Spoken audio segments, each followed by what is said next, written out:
because we know that we could have gone further. We could have our goal was to reach the finals, and it's sad that we lost in this way.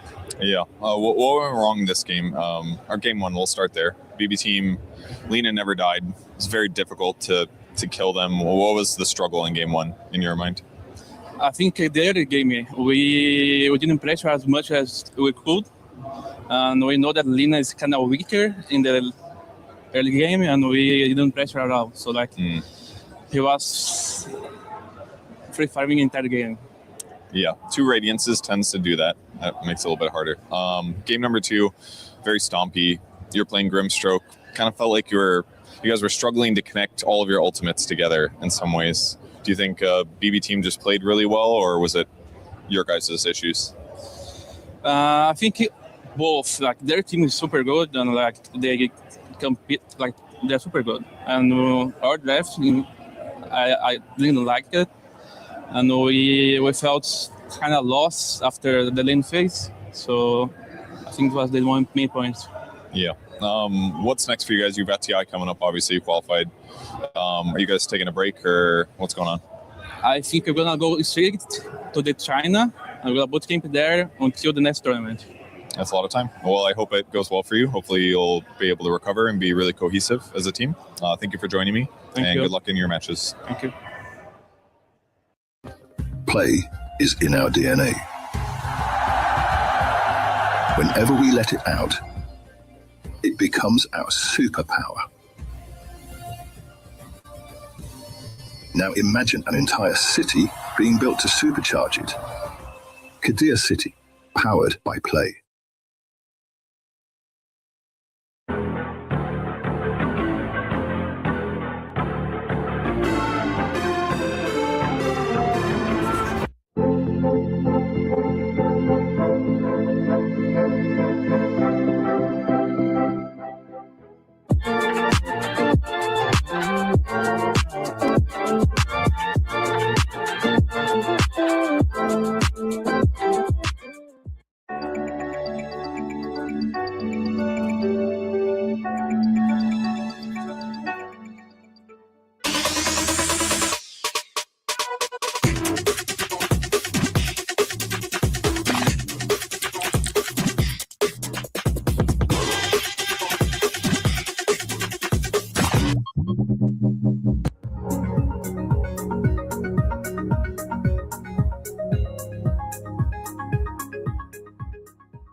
Sorry about last night. This is a really tough loss. Oh, man, honestly, I genuinely couldn't believe it. It was in our hands. We were in such a good position, and just to be disappointed again. Yeah, it's really, really tough. Sorry about England, man. It's just England. Yeah. Who cares about football, bro? Oh, it's Team Liquid. Yeah. Absolutely devastated. I can't believe it. But anyway, enough about those guys. We are very much into the playoff stage now, Perch. Some really big Dota coming up today. 1W, Aurora already out. It is very much anyone's game. Yeah, a lot of big surprises there, certainly with those losses. It's in the quarterfinals now. Tons of really good teams left, but 4 more are going to get eliminated pretty soon. So a lot of good matches today. A lot of good matches to come up. Playoffs for Dota 2 at EWC starts right now.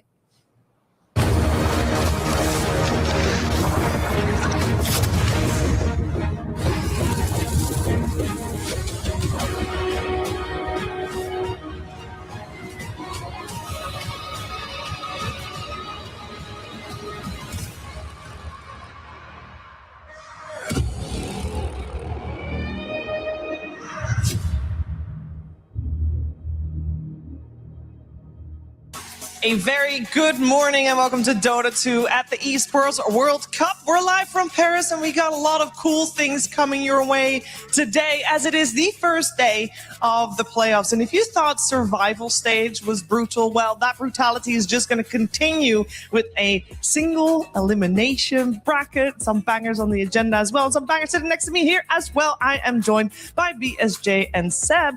BSJ in the morning. Good morning. Yeah, it's nice to be back, Shiver. I'm very excited for today's series. There were some cool upsets yesterday, and now that we've got two teams of, I would say, somewhat equal caliber, I'm excited for whatever result we get. Yeah, we have got some cool stuff coming your way. Some crowd already gathering here as well. Seb, how are you doing for playoffs? I'm great. It's a big day, but to me, this is like the big game, I have to say. I think today we're going to get to see Yandex versus Spirit, which I think could have been the grand finals. So we really have to enjoy it as much as, while it lasts, because it's not going to be the grand finals. One of these teams is going home, which is crazy to think. Yeah. Defending, title defenders versus, I think at this point, the absolute favorites. So yeah, I don't know. It's going to be wild. It is going to be wild. Yesterday also was wild. We can take a look at the SDC Rewind to see what happened yesterday on this stream. Don't worry, we'll talk about the other stream as well. But on this stream, we had, as we heard Chris say in the already earlier, a fan favorite got eliminated, Seb. Yeah, we lost Team Liquid yesterday. Pretty intense series, to be honest. I think they really put up a fight. They didn't really trash out of the tournament or anything like that. But again, they were facing Team Spirit. Title, they're defending their titles here for their title here for a reason. It's just really hard. Like both these teams we know really rise up when it comes to high pressure games. The biggest stage of the year of the season, and they both came to play. Only one could come out on top. It's very sad that we see Liquid out that early in the tournament, but at the same time, there's never going to be a shame losing to Team Spirit.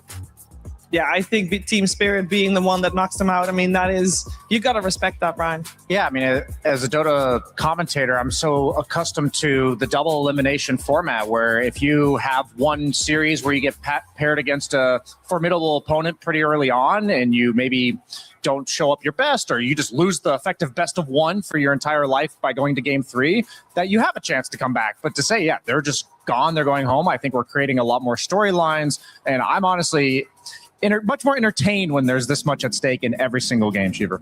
Yeah, we also had a series between BB Team and LGD. A rough one for LGD. They got eliminated 2-0, and there were moments of the games where we thought, they kind of got it, but then BB Team at the end of the day said, just too strong. I think BB Team is just getting stronger every day. Like every time we see them, they seem to be better than the last time. As for LGD, unfortunately, I think it went the other direction. I think it's fair to say that yesterday was not their best showing, and that team has a lot more to offer than what was shown. Like especially in game 2, but also game 1. I think they didn't seem as much on the same page as BB Team, and I think when you face a team of that caliber, you just can't afford to have that happen. Like an off day, especially with this format, right? Like you just can't afford to have an off series. Like you're just out. Yeah, that series I think had the two most likable carry players like in the entire esports scene for Dota 2. Like I love Yuma, I love watching Kiritich. Both have great attitudes. Both bring a lot to their team. And every time we talk about a team going on, I'm just like, dang, that's crazy to think that top 8 we're already missing such a key rosters. Yeah, we are also not just missing the key rosters. We're also now not really missing the key, but we definitely destroyed some keys yesterday as a tournament survival bracket has come to a close. We see the 4 teams that move forward, and we didn't really touch upon what happened on the other side of the bracket, but it was Rune Eaters, Brian, that was victorious against Aurora, and not just victorious, they 2-0'd them, and it wasn't close. I think it's important to note that series, most of the time we talk about what did the better team do wrong or like what happened that this fluke occurred. It literally looked like Rune Eaters was the better team. Like if you just put a blindfold over both of the teams' names and we're watching in a game objectively, you just be like, oh yeah, those guys just look better. And Rune Eaters really stepping up. You mentioned the fact that some of these teams like BB Team are peaking at the right time. Rune Eaters came out of nowhere. They got dead last in the TI qualifiers. So like, it's not like they came into this tournament with a lot of momentum. This is their last opportunity of the year to put on a showing, and they're doing just that. You say last opportunity. I think they only formed in June, so it's also their first opportunity there as well. And then there was another upset, of course, here on the second series that you see from the top. It is Vici Gaming, Seb, that made it through yesterday against another favorite of 1W. Yeah, massive upset. This one, honestly, I think it came as a shock to pretty much everyone, like all the other teams, and probably to 1W. But again, Vici Gaming, you look at that team and you look at the names. You know, you have Zinq, for instance. He was in the last CI finals. He was playing for Extreme back then, but there's like an immense amount of experience. Like, we know that, you know, the star players, they shine when these kind of games come to them. And this is what we're going to expect from the series today also. You know, Yandex, it's like, you know, a little bit of insider information here. Yandex has been terrorizing everybody in scrims, like, and not only in scrims, right? They crushed their group. They had great results. Obviously, you know, a lot of momentum coming into this event. So everybody's looking at them and it's like, who's going to be good enough to take them down? Well, again, like, if I had to pick one team in the world and I want to put them on a stage versus the team that nobody can beat, it's like, I would actually select Team Spirit, you know, and we're getting that game today. And I'm like, sure, okay, you look great and you look unbeatable, but I'm going to give you some Yotoro, some collect, you know, Prime on stage in front of an audience. Can you deal with that?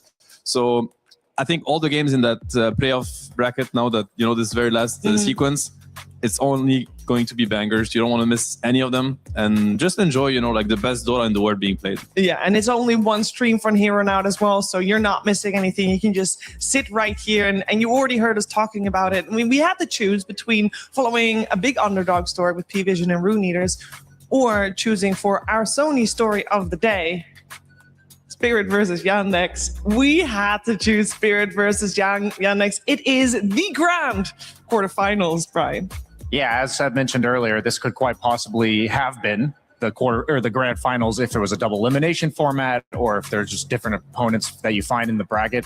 For me, these two teams, I think, for if you're a new spectator coming in and you haven't seen Yandex and why they're so formidable, as Seb was talking about, I would call them like the best of Gaming Gladiators and Tundra coming together, where you have like the farm efficiency game that Watson and Sox have always played, but then you also have this, like, their wins in the group stage were up until the very last win of the series of the 10 games that they played were all 33 minutes or less. They play so fast tempo, they get that early lead and they punish you quick.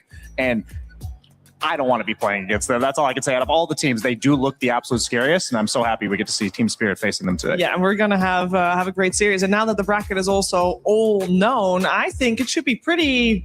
Maybe not that simple, but it's doable maybe for you to get your tournament winner pick'ems in on the website. It is esportsworldcup.com. Make sure to predict who you think will take it, as I am sure that maybe the two teams that we're going to see first might just see the road all the way, but you got to choose one of the two, and I think this is going to be a tough choice for sure. And of course, later down the line, are you going to follow the underdog story? Are you going to believe in Rune Eaters making it all the way? There's a lot of questions that we will, of course, get the answers to with the games that we're about to see. But we also just decided to do a little journalistic digging to find out what the pro players thought, who they thought would be the strongest opponents here. So let's find out. I mean, I think we can do really great, but to be honest, like, this year is so tough. Like, there's so many good teams right now. This year, the hardest year of like entire Dota I was ever seeing. I don't feel any pressure about defending title or something like that. I don't think it's a. Yeah, I think a lot of these teams, they underestimate us, and we'll see if we can surprise some people. I would say the strongest team for now is Yandex. The Yandex on the last blast was pretty cool. They're playing pretty well, and I think it's the best one, guys, for now. You can name like Tundra, Yandex, maybe top 1, top 2, but at the same time, there's many other teams that won the trophies this year so far, and they can beat anyone on the EWC. Going to this EWC, we're just gonna smash everyone. We are super prepared. We for sure consider ourselves the underdogs. Yeah. Okay. I feel a little sad for WS. You know, that didn't they well. didn't. But you can't blame them. Like, it happens. You know, you have to come with a lot of confidence. Obviously, you have to have it. I mean, you have these interviews before the games. Like, it's easy after to look back and be like, oh, you know, they thought this would happen and then the opposite happened. Like, I think you're meant to come with a lot of confidence, and sometimes you're very well prepared, but you know, what happens on stage is always different. Like, you can't really expect it. Yeah, nobody said Rune Eaters or Vici Gaming in their list of teams to look out the most for, and maybe that's why. In their top 8? Yep. Exactly. We are going to focus our attention on the first series of the day with Team Spirit and Yandex. It is basically a grand finals, best of 3 here, potentially. We'll see how far these teams can go, but I am expecting a very close match because we are seeing Team Spirit power up. But I think the main question that I have coming into this quarterfinals is that Yandex hasn't played since Sunday. No, they haven't. But well, they have played, but they've not played officials. Right, you know. They've played scrims, but I think that team is so established. It's so well oiled that I don't think it matters. Like, because you know, you think of the teams that need to learn a little bit more. They looked a little bit shaky, or like kind of searching for their identity in the group stage, and you're like, oh, you know, maybe it's not that good that they didn't get to play, and instead they're just watching. But for Yandex, I think it's a little bit different. Like, they are the team to beat. They're trendsetters, you know, they define the meta because they're just so much better than everybody else. Like, in terms of how well they play together, how clear they are on how they want to approach these games and how they want to execute them. So I wouldn't be as worried. If anything, they didn't get to show as much as the other teams, and I'm sure people want info from, you know, what do they think is best? Like, what do they let through the pool? How do they counter the heroes that we've seen be on the uprise and whatnot? Yeah, it will be very strategic when we come to that draft. It will be a treat to watch that alone as well.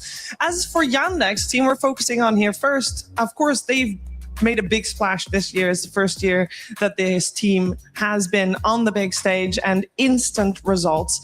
Also, the same goes for their newest addition, which also, of course, is DM. He stood in for Yandex already earlier, got a title there. It seems to fit him perfectly. Let's find out how how DM feels in Yandex.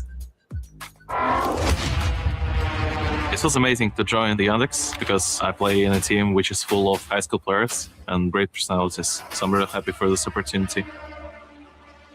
The difference of a Yandex team compared to my all other teams is that here people are the most professional in terms of like communicating to each other, in terms of like playing, in terms of like approaching the game. I think I learned a lot being in this team already, even though it was like only 2 months or something, because like when you play Dota with really good players, you're improving every single day, and I think that's what's happening here. I'm like getting new concepts, getting new ideas, and empowering the ideas I have. I think I'm getting better. Backstab. That state up in 3 seconds. Big Crush comes out with a Luna Blade. Lone Druid dead right off the bat. 3 dead, in fact, for 1W with no recovery in sight. For me, it feels better to not think about any team. Like, I don't care the nickname who it's gonna be, like Hitor or like Nightfall playing the chair plate, or like, you know, it's just better play against heroes and don't give a damn about which we're gonna play against. We did not win this type of event yet. It's early to think about winning the event. Like, for now, I need to be focused on playing the playoffs. I'm just like focused on doing my best, and if it's gonna be enough, well, that's great. And there's been a little bit of musical chairs going on with some of the offlaners this season, and DM was one of those players that has been on different teams this year, but it does seem that being in Yandex, Brian, he seems to have leveled up, and it seems to fit him really well. Yeah, every team in the drafting strategical side of things needs that one player that you're often going to give them their hero early. It's going to be somewhat defining of the way you play the game, but you just need to trust that whatever lane we give this guy, whatever situation he's thrown into, he'll make it work, and DM's that guy. I think he works really well with Watson, who often takes his hero later. Chira Jr. is great at counterpicking in the mid lane, and I just think he enables his other cores in the drafting stage and in game so much. It just makes sense. It's such a great fit. Yeah. For those who are not that familiar with Yandex, like the players, because obviously they really came out at that level pretty recently. So, I mean, to me, Chira Jr. is like the X factor of that team in a sense. I think he's the least known players out of those names, and he's exceptionally good. Like, to me, he's the Quinn of CIS Dota. Like, his macro is impeccable. Like, he has an insanely good understanding of what's happening on the side lanes, when to move, when to farm, when to control runes, like, and he does it so smoothly. So I think he's an exceptional mid player. I think one of the best in the world, like top 3 easily right now in terms of performances. Then you have DM, like extremely stable, takes, always delivers the performance that he needs to deliver, sets up Watson, as you said, for a lot of success, also frees up Saxa for what he wants to do. Like Saxa is a very macro-oriented player. Like he's always going to get the stacks down, play with his mid laner when he needs to. So the whole synergy is there. There's also Malady and Watson. They've been playing together for a while as a laning duo. They were playing on Gaming Gladiator together, got to grand finals together. So that team, it just makes a lot of sense. And the more you see them play, the more you realize. That synergy, we can also find that synergy in their opponents today, because Team Spirit, when you're saying synergy, they are so synergistic and they have reached the biggest of stages because of that. And of course, they are the Kadia title defenders.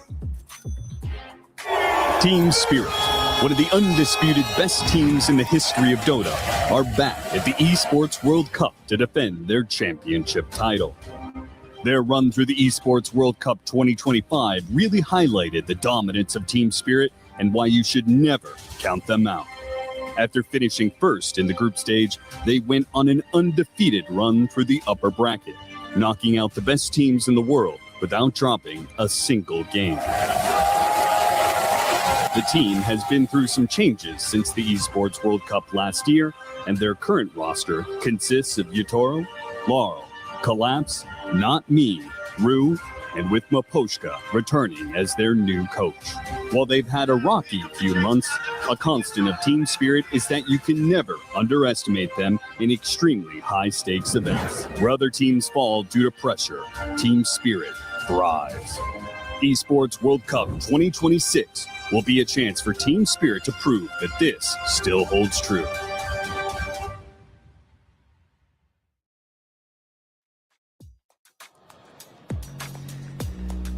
Team Spirit is considered one of the best organizations at scouting talent, Seb, because they got Not Me, who has only joined very recently. This is his 4th Tier 1 event in his career, and he is just mashing in as if it's just a normal Tuesday. It's actually Thursday. I mean, every time they make a change, it started with Lard coming in for Toronto Tokyo. You're like, oh, that's a tough one. They just won TI with Toronto Tokyo. Like, this guy has been one of the best in the world, like big shoes to fill, and then it just makes you forget, and the same happened with Rue, stepping in for Mira. Everybody is that the right choice? Every time you're like, really, like you're actually making a change, and how's that young, up and coming player gonna?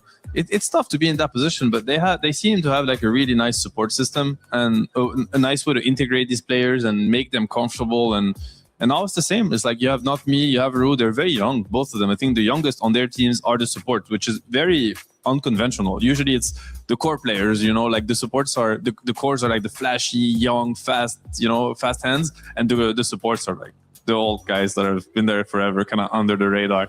Team Spirit is the opposite. It's pretty wild.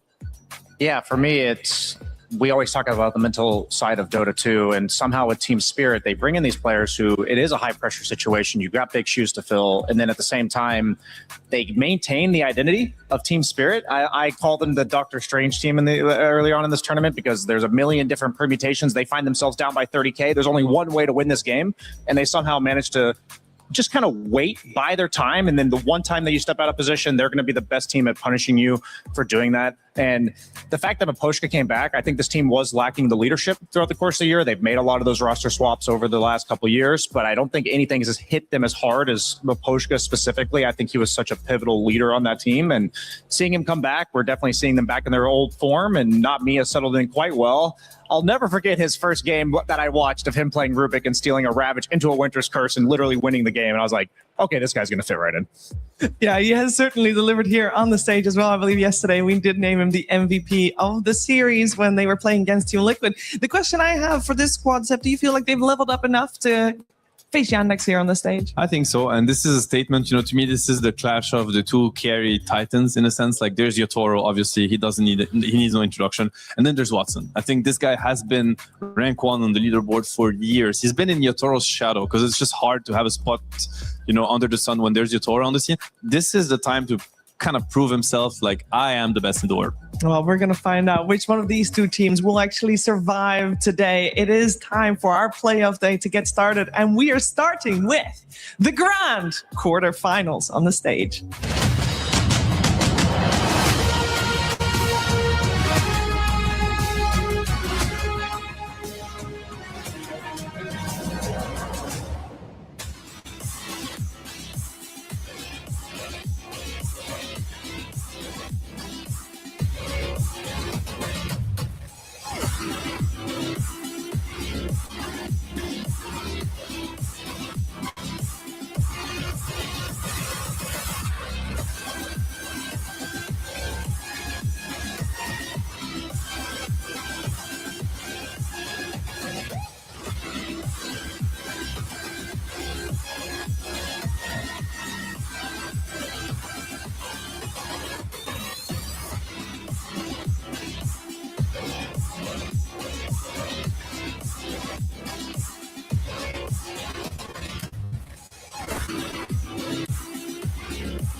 Ladies and gentlemen, welcome to another beautiful day of EWC playoffs. How are we doing today?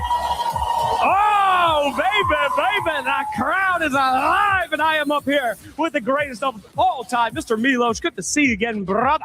Same here, my friend. Today we warmed up. We're ready to go because we kicked off all the ones that are good, but now we're at the teams that are truly great. Hey. It's survival. It's tough. Groups, they were tough. From now on, it's all quarterfinals all the way to this final. There are no second chances for any one of our teams still left at the Esports World Cup 2026 Dota edition. Last year, it got heated up in the bracket. I can tell you that. I was lucky enough to witness it for myself, and you were there as well, Slacks. I was hearing screams all around the venue, but here the screams continue, and they torture us at night at times, but that is a subject for another day because our teams, they've already been tortured up to this point. You saw the keys that were crushed over the past few days. It continues today. So let's bring out our teams. Already? You're ready? Yeah, they're ready.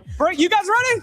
They got them in the wings. Our first team jumping up on stage is Team Yandex.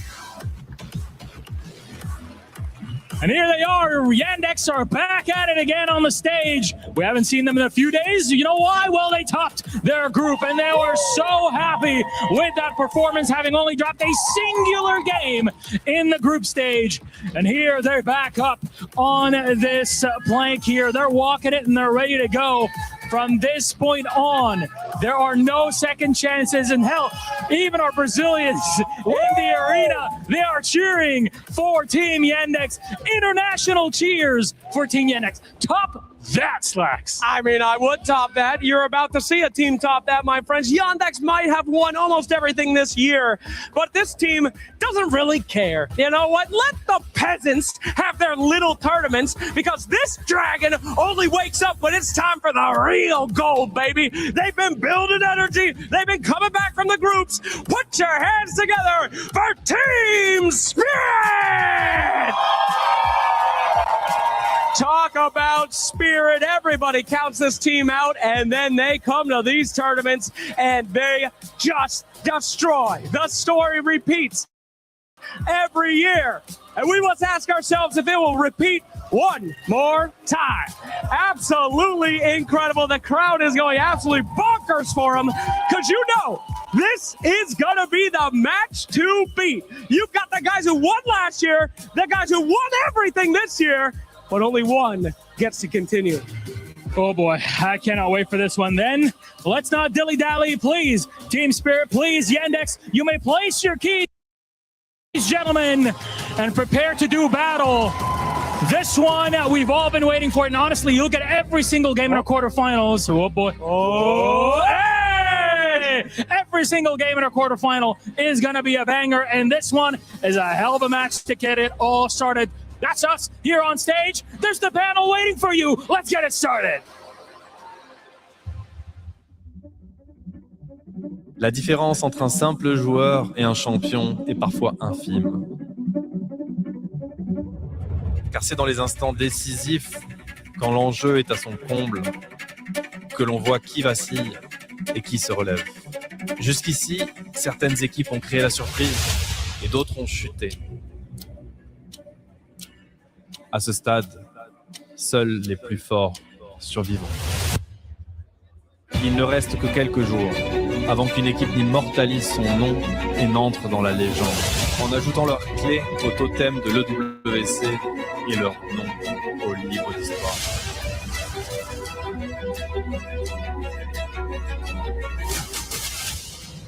Les équipes sauront-elles rendre leur club et leurs fans fiers en se battant pour le trophée ?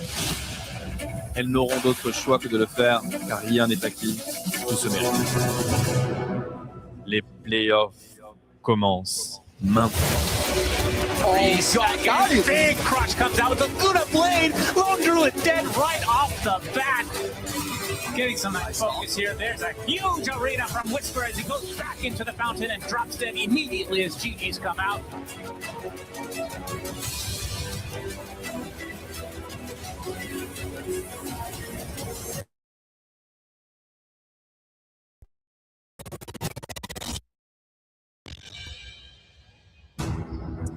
Team Spirit and Team Yandex. Very soon, the draft will be upon us between these two teams, and it's time for us to get into the nitty-gritty of things because the strategy coming out from both of these teams will be of utmost importance in this best-of-3 elimination series.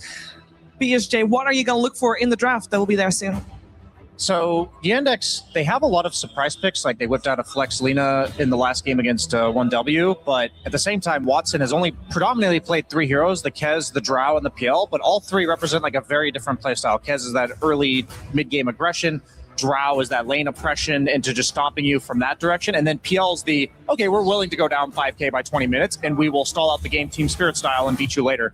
For me, it's all about how do we approach the fact that their game plan is very versatile, because for Team Spirit, they traditionally don't invest all that much in lanes. It's not like they give up that stage of the game, but for me, they're always putting themselves where they will scale better. But Yandex, I think, can attack you at all fronts. So if I'm Team Spirit, I'm thinking I want to play my own game, but look to see, okay, Watson has one of these 3 types of win conditions. Which one do we want to give them? Pick your poison so you know what you're coming up against. To me, like the question mark I'd have for Yandex is, do they also have the character? You know, because like I think these kind of series and these type of games, you might end up in a situation that's like not normal. You know, like you might be pushed really to your like limits and the boundaries of what you've experienced as a team. And Spirit, they've been there so many times. You know, back against the wall, best of 5, game 5. You think of TI, you think of EWC. Like it's happened to them so many times, and they've proven that they have an infinite amount of resources, and I'm talking about the mental side of things. And I don't think Yandex, they've been there yet. This could be a series where they get that side of what you need in order to be a championship team gets tested. It's like, you've done everything well, and all of a sudden, Collapse snatches the Aegis. And now you're just presented with a game where you're playing from behind, and you don't deserve to play from behind.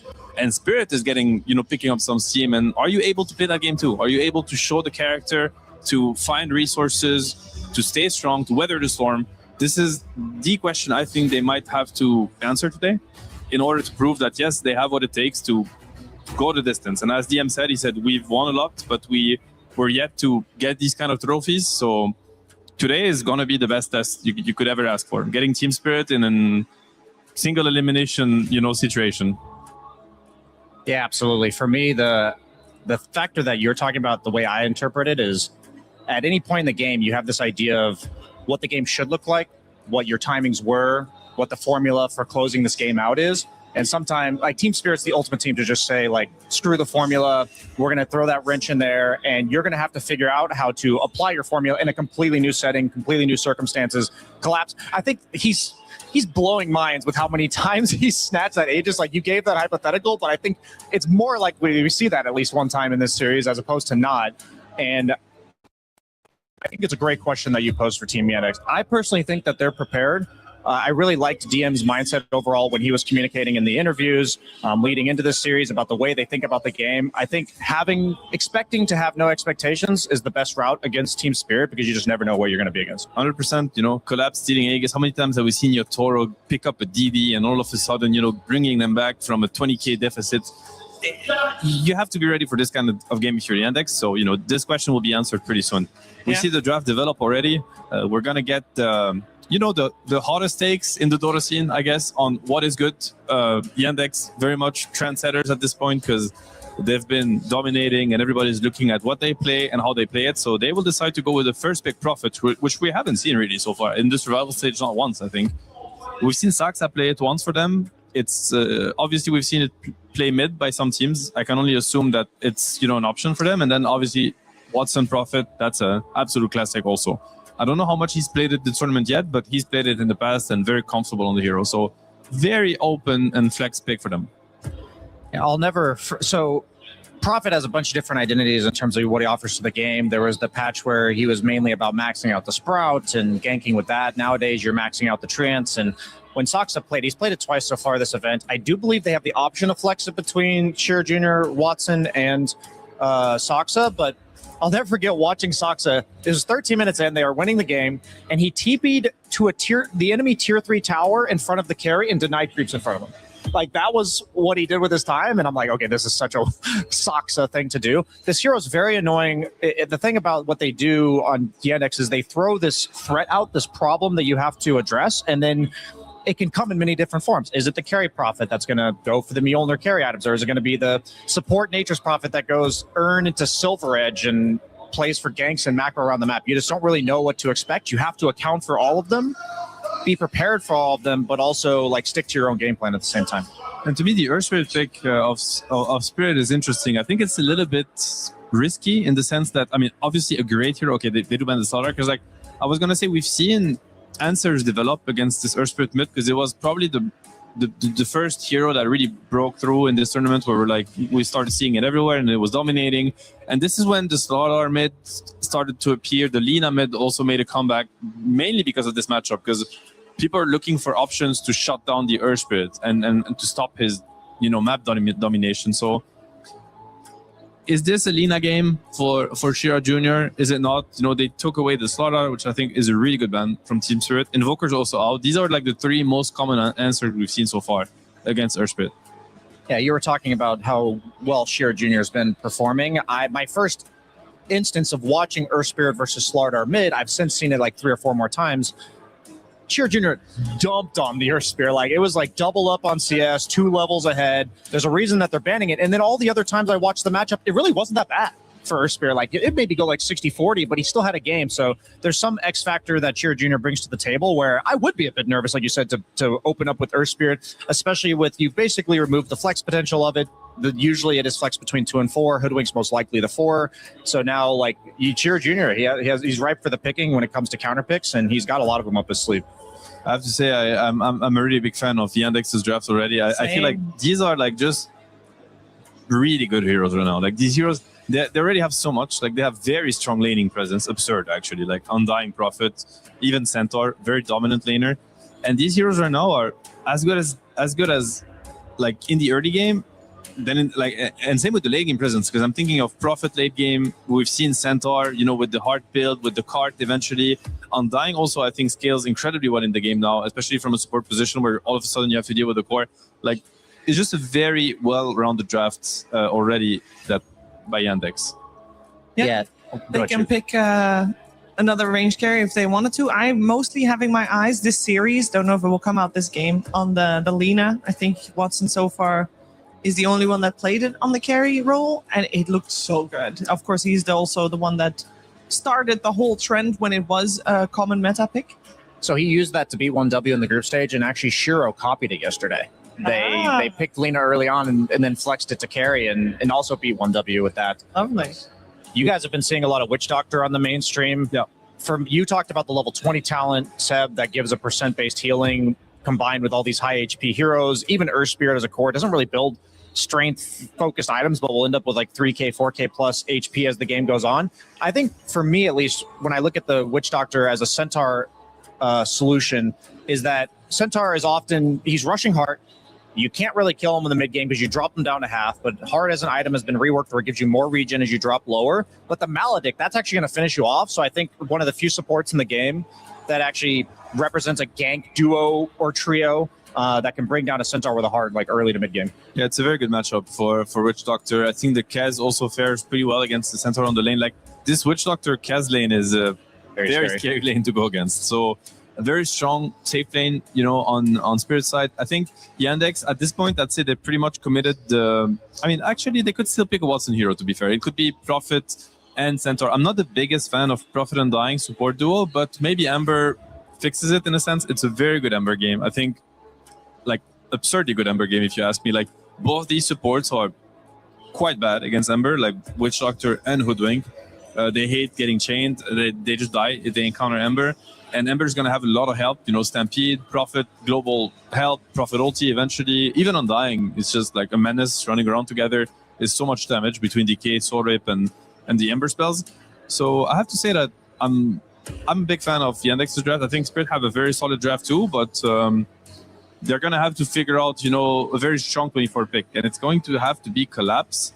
And I don't think we've seen offlaners really utilize that last pick as much, because safe lanes are just so strong these days that it's just they're usually struggling offlaners, like in the first 10 minutes of the game. So I just wonder how Team Spirit is going to be able to bring this back, like in the draft.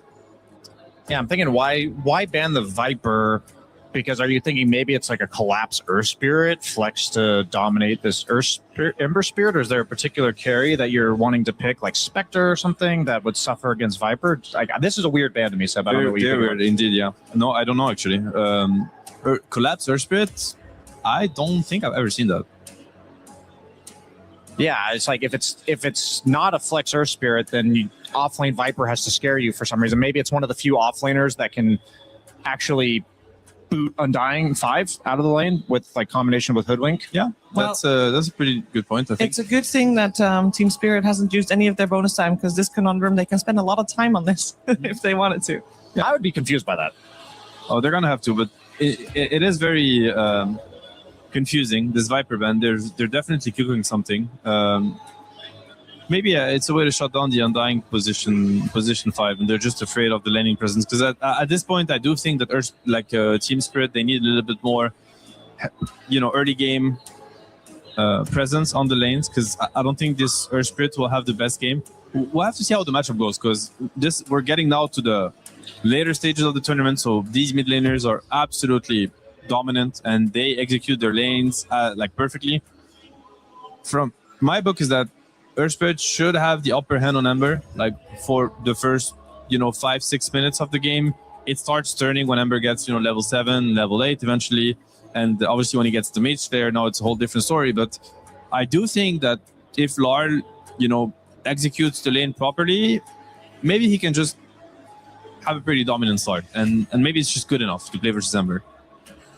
I mean, I'm curious if Yandex elects to go for the Watson Phantom Lancer. I know it's not the most amazing synergy with Undying in lane, but they've willingly picked it into counter picks like Axe in the off lane. They've blind picked it as well. And I don't think Team Spirit's draft deals with it particularly well, because, yeah, he has like one spell that hits AoE, but the rest of his stuff, you can pretty easily dispel his damage over time. They're banning mid laners, huh? Yeah, I think you're right. They think it's a collapse Earth Spirit. Yeah. That's weird. Very unusual. Maybe, okay, so what I have seen some of these teams do is that they think if you leave that hero as is, they're going to win. So even if they think that's probably an Earth Spirit mid, but the one way that the curveball you could throw us, like we've seen it where they ban offlaners even though they've already picked an offlaner, because if, they have a Largo and they're like, we're going to ban offlaners anyways, because unless you pick a summons guy, we're going to be able to beat you. Yeah. So I think it might be kind of hedging. That might be their statement of, with the draft as is, we're going to win. It's like their only way out. Yes, exactly.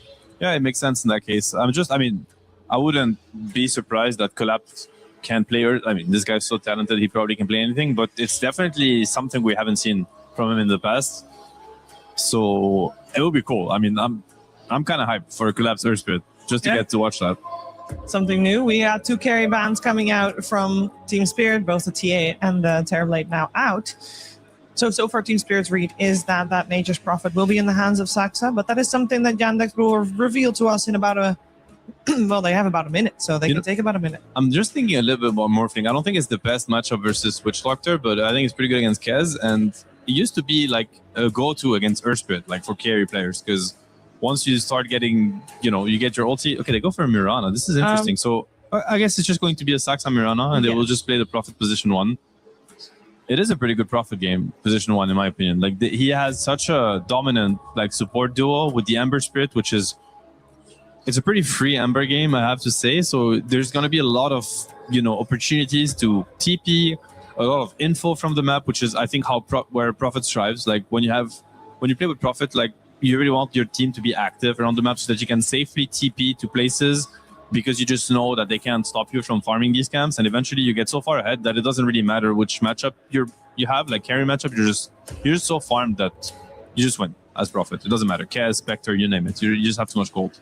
So yeah, most of the time Prophet will leave the lane around level 5 or 6, start farming the 2 camps above his tower, and he'll want to rotate back to lane situationally if the opponent's shown that they're somewhere else. But I actually think he's very susceptible to carry rotations through the gate, because that is where he wants to linger, and Kez is great at doing this. So I am a bit concerned for this like 5 to 8 minute window for the Nature's Prophet, what his role in the game is going to be. So I think it's going to, the reason why I am concerned is because I think the Centaur is going to struggle in lane against this Witch Doctor Kez. And as a carry, I'm always thinking if the off lane is going to struggle, that's going to spill into my lane. They end up going for a collapsed Tide Hunter. Yeah. Which is also what I was saying earlier. It's like, sure, you have last pick off lane, but I think in this meta, you're laning versus Undying Prophet. It's like one of the most toxic lanes you could ever go to. So you have last pick, but as an off laner, he's probably like, yeah, I don't know what I want to play against that. I see a lot of good picks, but I can't enter the lane. So you end up going for Tide, which I think is going to be a very rough lane for Tide. Like Undying versus Tide is just very good for Undying. We'll have to see. Tide Hoodwink.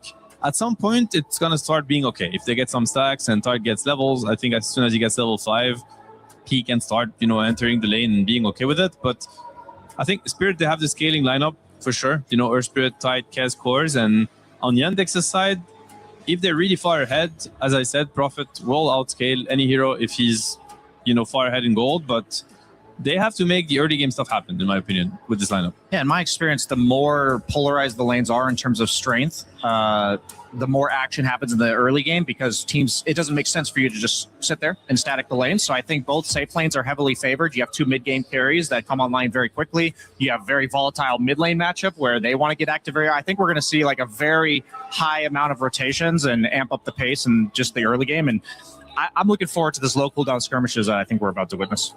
Are we also expecting Watson to just be everywhere with that in mind? I would like to consider that he needs to be a +1 because Kez, as a carry, does that and offers that to the game. And I think that's why they might have left the Nature's Prophet in that role because there's not many carries that do that. Yeah, 100%. I think he should get active this game. He has a Tide that's laning versus Undying, so Collapse is going to have a slower start to the game.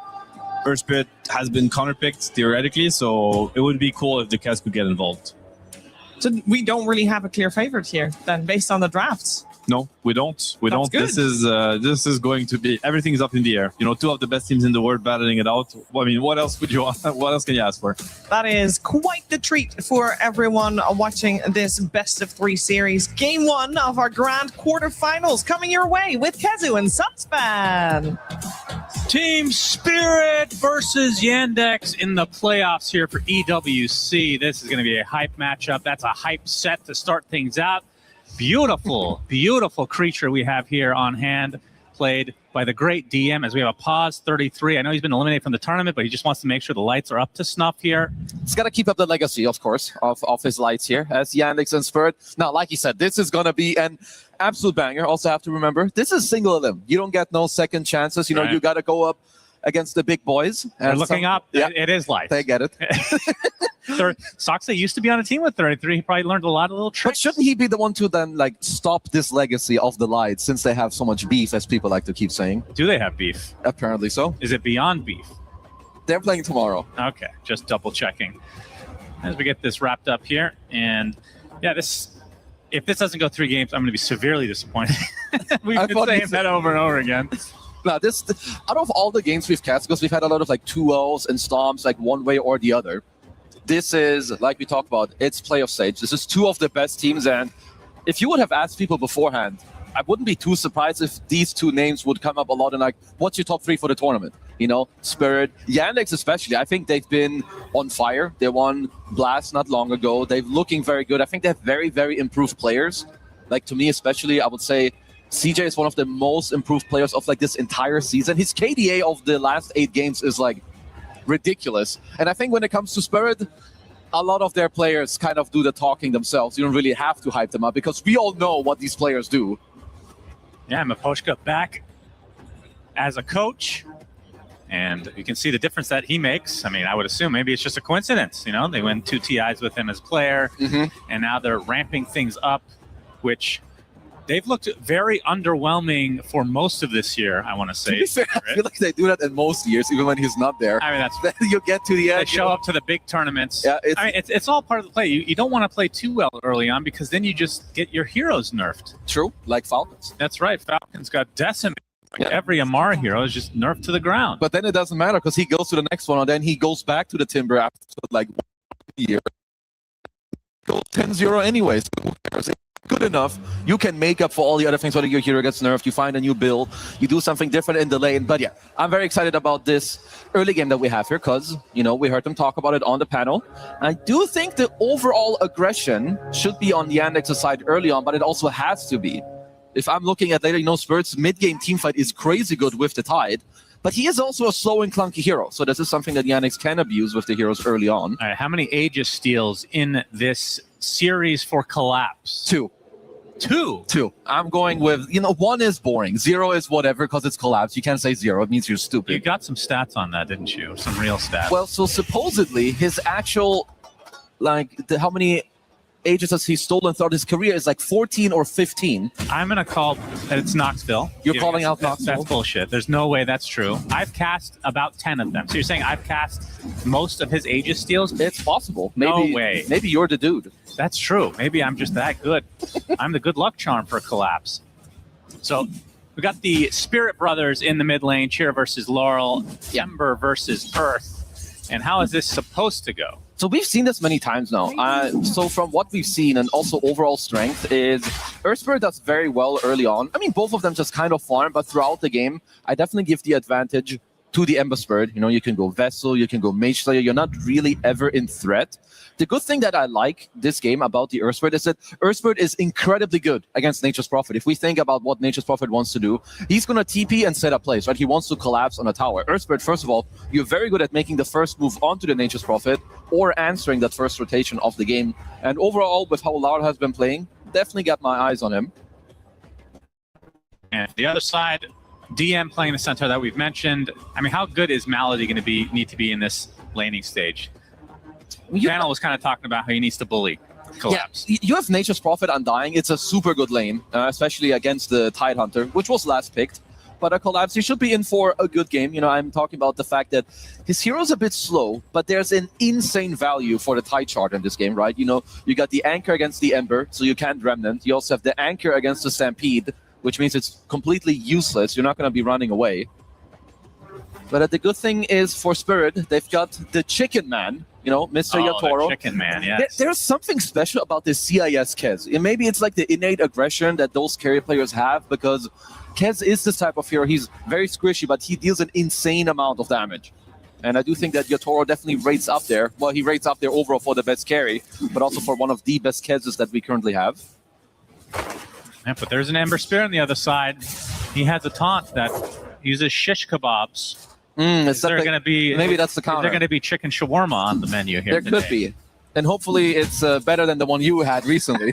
Yeah, it's not good. Oh, Collapsers. And getting quite low. Pops the Fairy Fire to survive. Rightfully so. And panel kind of talked about how he might have a bit of a rough laning stage. Malady, not much mana to speak of at the moment, though. He does have 3 mangoes. Yeah, like this matchup has a lot to do with the supports, but this is another strength of like Nature's Prophet carry. You can always put the Treants on like the side lane, help your 5 to bully the post 4. And yeah, it's just overall a very good lane for Malady. And I've been very impressed with Zombie. Like overall, you know, it helps you with a good lane, with the Roche later. You can get the shard. People have been buying it more and more. And Malady, this guy, he slaps on the Zombie. He's not afraid to go through the gate, run mid, just go in and die, respawn, and just do it straight again. I mean, one of the games that we cast, he started, I think, I want to say 5-0 on the Undying, something crazy early on. He had like a 16-minute Blade Mail shard on Undying with Tread. Was completely absurd. But finally getting to this stage of the playoffs that both teams are going to be pretty evenly matched. So every little mistake, we'll see if the opposing team can capitalize. And so far in the mid lane, 16-3 for Chira Jr. and 12-1 for his counterpart in Laurel. He's doing quite well. Also, like the small things at the moment where you have like a lot of sustain still on CJ because he's been able to dodge a kick or two. Maybe giving up a bit of his lead here because he's tanking way too many tower shots. Because I do think he was starting to get slightly ahead in this mid lane. But Laurel kind of able to, I would say, recover the lane. So far, not me doing a good job of keeping Malady outside of the range of the Tide, as DM will take a little Maledict action. Yeah, this is a hero that I don't think we've seen too many Witch Doctors ourselves, but I saw it a lot in a lot of the other games, and he just looks incredibly good. You have all these fat, beefy boys in the offlane that are being played. We all know, you know, of the Maledict destroys these heroes, you know, the Tidehunters, the Centaurs, whoever else has played, you know, Axe. And Witchhacker just looked very good. Also, the fact that your Death Ward is pure damage, the hero has very good talents as well. Laurel in some trouble. Laurel trying to run this off. Chira is committing completely. Popping the Fairy Fire is Laurel. He's just going to die to the tower if he's not careful. Blood Grenade coming out from Root, taking the TP and the kill. So punished in the end from Chira's side. And Spirit going to be very happy with Laurel just literally right-clicking the fountain, wobbling his way over there. Meanwhile, top lane, collapsing company, they kill off Watson. That was not expected at all. And Malady should be able to finish the job here onto Collapse, although it might be able to deny. Nope. He still got the gush off. Does get the kill, and yeah, the gush into the bushwhack. That's a double kill for Not Me to start this top lane for Spirit. There's some things happening that should not be happening. Like Larl in mid, you know, he has the magic wand, the fairy fire, so CJ goes for an overplay, a bit of a misread, but especially also in this top lane. And this is why it matters so much how you skill. A lot of Tidehunters in this lane, they would go crack and shell and like just chill and, oh, I'm going to tank through the treants. But without the gush, all of these plays don't happen. Sometimes aggression is your best defense because getting a double kill in this lane, honestly, it's kind of criminal here for Spirit. Yeah, it definitely was not something that the panel was expecting, or you for that matter. Absolutely I, of course, not. expect everything. Of course. It's you chaos. expect the most stupid things. Life is chaos, as they say. And you can see mid lane. I mean, how far back does this put Chira Jr. in the mid lane matchup now? We're getting a minute away from this first power room situation. I mean, you can see it matters a lot when it comes to like this early on pressure. As Yotaro trying to chase down Sox a bit with the... Oh my God. Okay, second death. Not Me all over the place now. Makes his way to the mid lane, and I assume he bushwhacked for the kill. It's also that Earthbird is being played a little bit different, right? He has no levels in the rolling boulder. That was like another reason why Ember was so good. Well, if you rolled on him, he dodges it with the Sleight of Fist. You end up in the tier 1 tower, but with the high levels in silence and the kick, you know, they buff those spells. They're way better. So find themselves a secondary kill onto CJ here. Yeah, we're going to watch a replay. Chira. Yeah, the silence. Oh, the bushwhack just on the edge. That was as close as it gets to rocking. Perfect execution. The good thing is still for Yandex, they do have the top 3 CS on the board, which means they're going to have Nature's Prophet Hold in not too long. You still have, you know, level 6s coming out, active rune as well now. No arrow available just yet for Saxa, though. Yeah, 6-minute power rune. Bushwhack not going to hit. It's going to be bottom. Root picks up the haste, as it looks like Malady is going to suffer the consequences. Actually puts down the tombstone. They're going to try to take it out as Chira Jr. gets the deny. Would have been a lot of gold going the way of Spirit, so a little silver lining for Yandex. You have to be a bit careful as Collapse left to his own devices and actually just gets killed off by Watson. I'm not sure how that happened. No, we're seeing some good shit happening. I'm loving what's going on. It must have been super low to start. No, definitely, he was low, and then Watson, we could also see towards the tail end, right? A lot of body blocks with the treants. Of course, Tidehunter, he's a big, juicy guy. He's easy to block. You don't have any phase boots yet. So nicely done by Watson to squeeze in a very unusual kill. Yeah. I'm surprised we're not seeing the arrow quite yet for Soxa. I mean, their setup is not the craziest. Searing Chains is a classic. Yeah. To some degree, Sprout, Hoof Stomp to a degree. Definitely needed the early levels of the Star Storm early on to help with the lane. Yeah, early Ring of Health going to be denied here for the time being. Malady wants to go for his patented play. Yeah, he tries for it. They watch the replays, though, and they are very, very ready. It's Collapse, although Watson coming with the TP. And now Chira Jr. joining the party as well. Madden's been the first to fall. It's Collapse. That's about the Kraken Shell. Now run away. But look who's inside. It is now Laurel inside the Wisdom Shrine, but he's going to get caught off guard as Watson just gets the easy triple. He just stands there and right-clicks and somehow comes out on top. And now they're going to go on top of Collapse. He gets arrowed up with that level 4 now being it's an ultra kill for Watson. All right, so everything unexpected is happening at the moment. Even with this Wisdom Shrine invasion, they didn't even have the Tombstone. You know, it's not the same play we saw the other day from Malady. But the thing is, there's no Magnetize. There was no Ravage early on. And it's also what we heard earlier, right? Yandex need to be playing aggressive early on, and they absolutely made the best of that. Maybe if Yotaro can look over and have an early TP, you know, you could counterplay it. Of course, he didn't have his ult available. And the fact that Malady just, I mean, he wasn't going to survive there regardless, but he was there so early denying the Wisdom Shrine until the rest of his comrades could come help out. And speaking of Yandex, they're going to find Rue caught off guard and taken out swiftly. Oh, they are cooking early on. Now also, next Nature's Prophet ult, in 10 seconds, and he's very close to a Maelstrom. This must be one of the fastest Maelstroms we've ever seen, because you don't usually get some random ultra kill injection minute 7. Yeah, that's true. Yeah, 3K lead already for Yandex. See if they can separate from the pack or if Spirit have something up their sleeves. I mean, in terms of fighting potential for Spirit, we've talked about Kaz. He's going for, looks like the Mage Slayer. Yeah, he did things out. Did lose his ring of health earlier, but he's getting it back now. And we've seen Centaur so many times. If you don't shut this hero down. Oh, yeah, Toro actually goes back in and gets hoof stomped as a result. Uses the Raven's Veil, though. Yeah, invisibility. Get away. Invincibility, of course. Shira. Invis on Invis action. Not for much longer. Spot him now. Can they go for the Searing Chains into Arrow? Soxa. No mana. And unfortunate for the side of Yandex. Actually read this beautifully, but wouldn't be able to finish the job there, so we'll back away in the end. Okay, still some good early pressure as they do force out Yatoro out of the lane, which means tier 1 down bottom is going to fall. And in the top lane, you still have a full HP tower. Got your Undying there. You've got Treants to hold it off. So Yandex definitely, like even with some of the early kills that came out, they now have a 3K gold lead and they are taking the first tier 1 of the game. Yeah, and it's a level advantage in the mid. Like he got first blood. He died twice on this Ember, and he's out leveling. The difference, as Melody is taking a bit of pressure, but the difference between Collapse and Watson right now is illegal. Level 5 to 9 and double net worth. Yeah, that is rough as Collapse. Not used to being in such a position, getting chased out. This will take a while. Watson actually not even interested.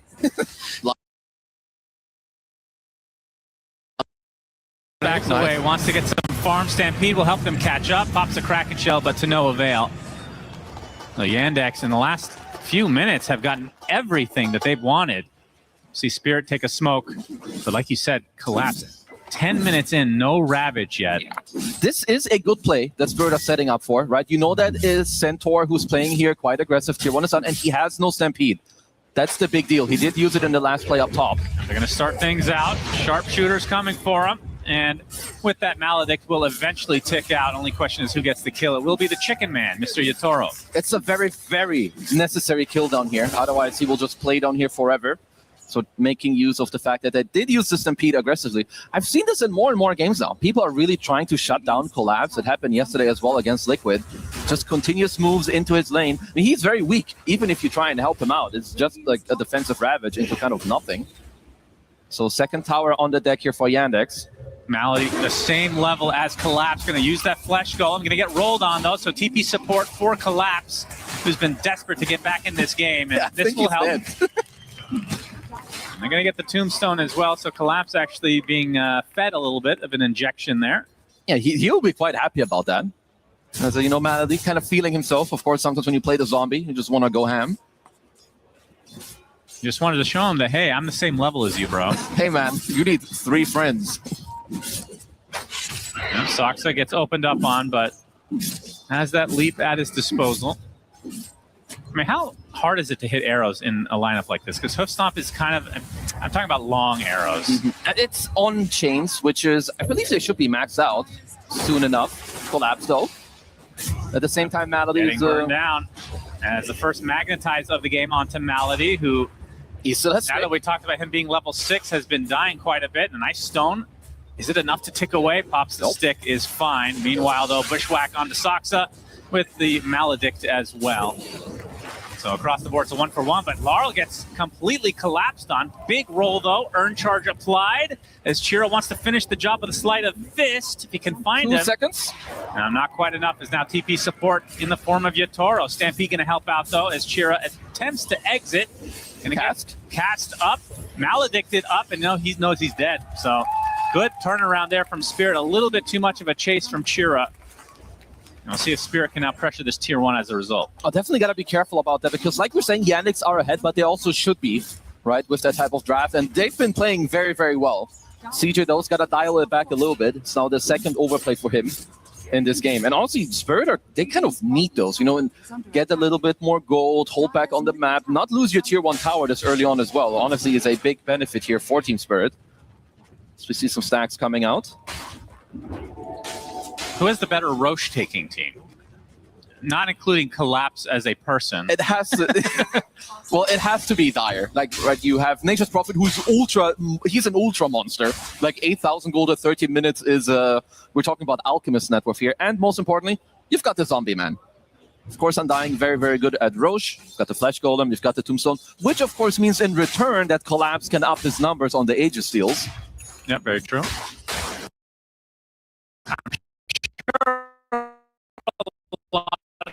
Steals or him getting Roche as well, technically speaking, which felt like a steal, but 14 seems too low. It does seem too low.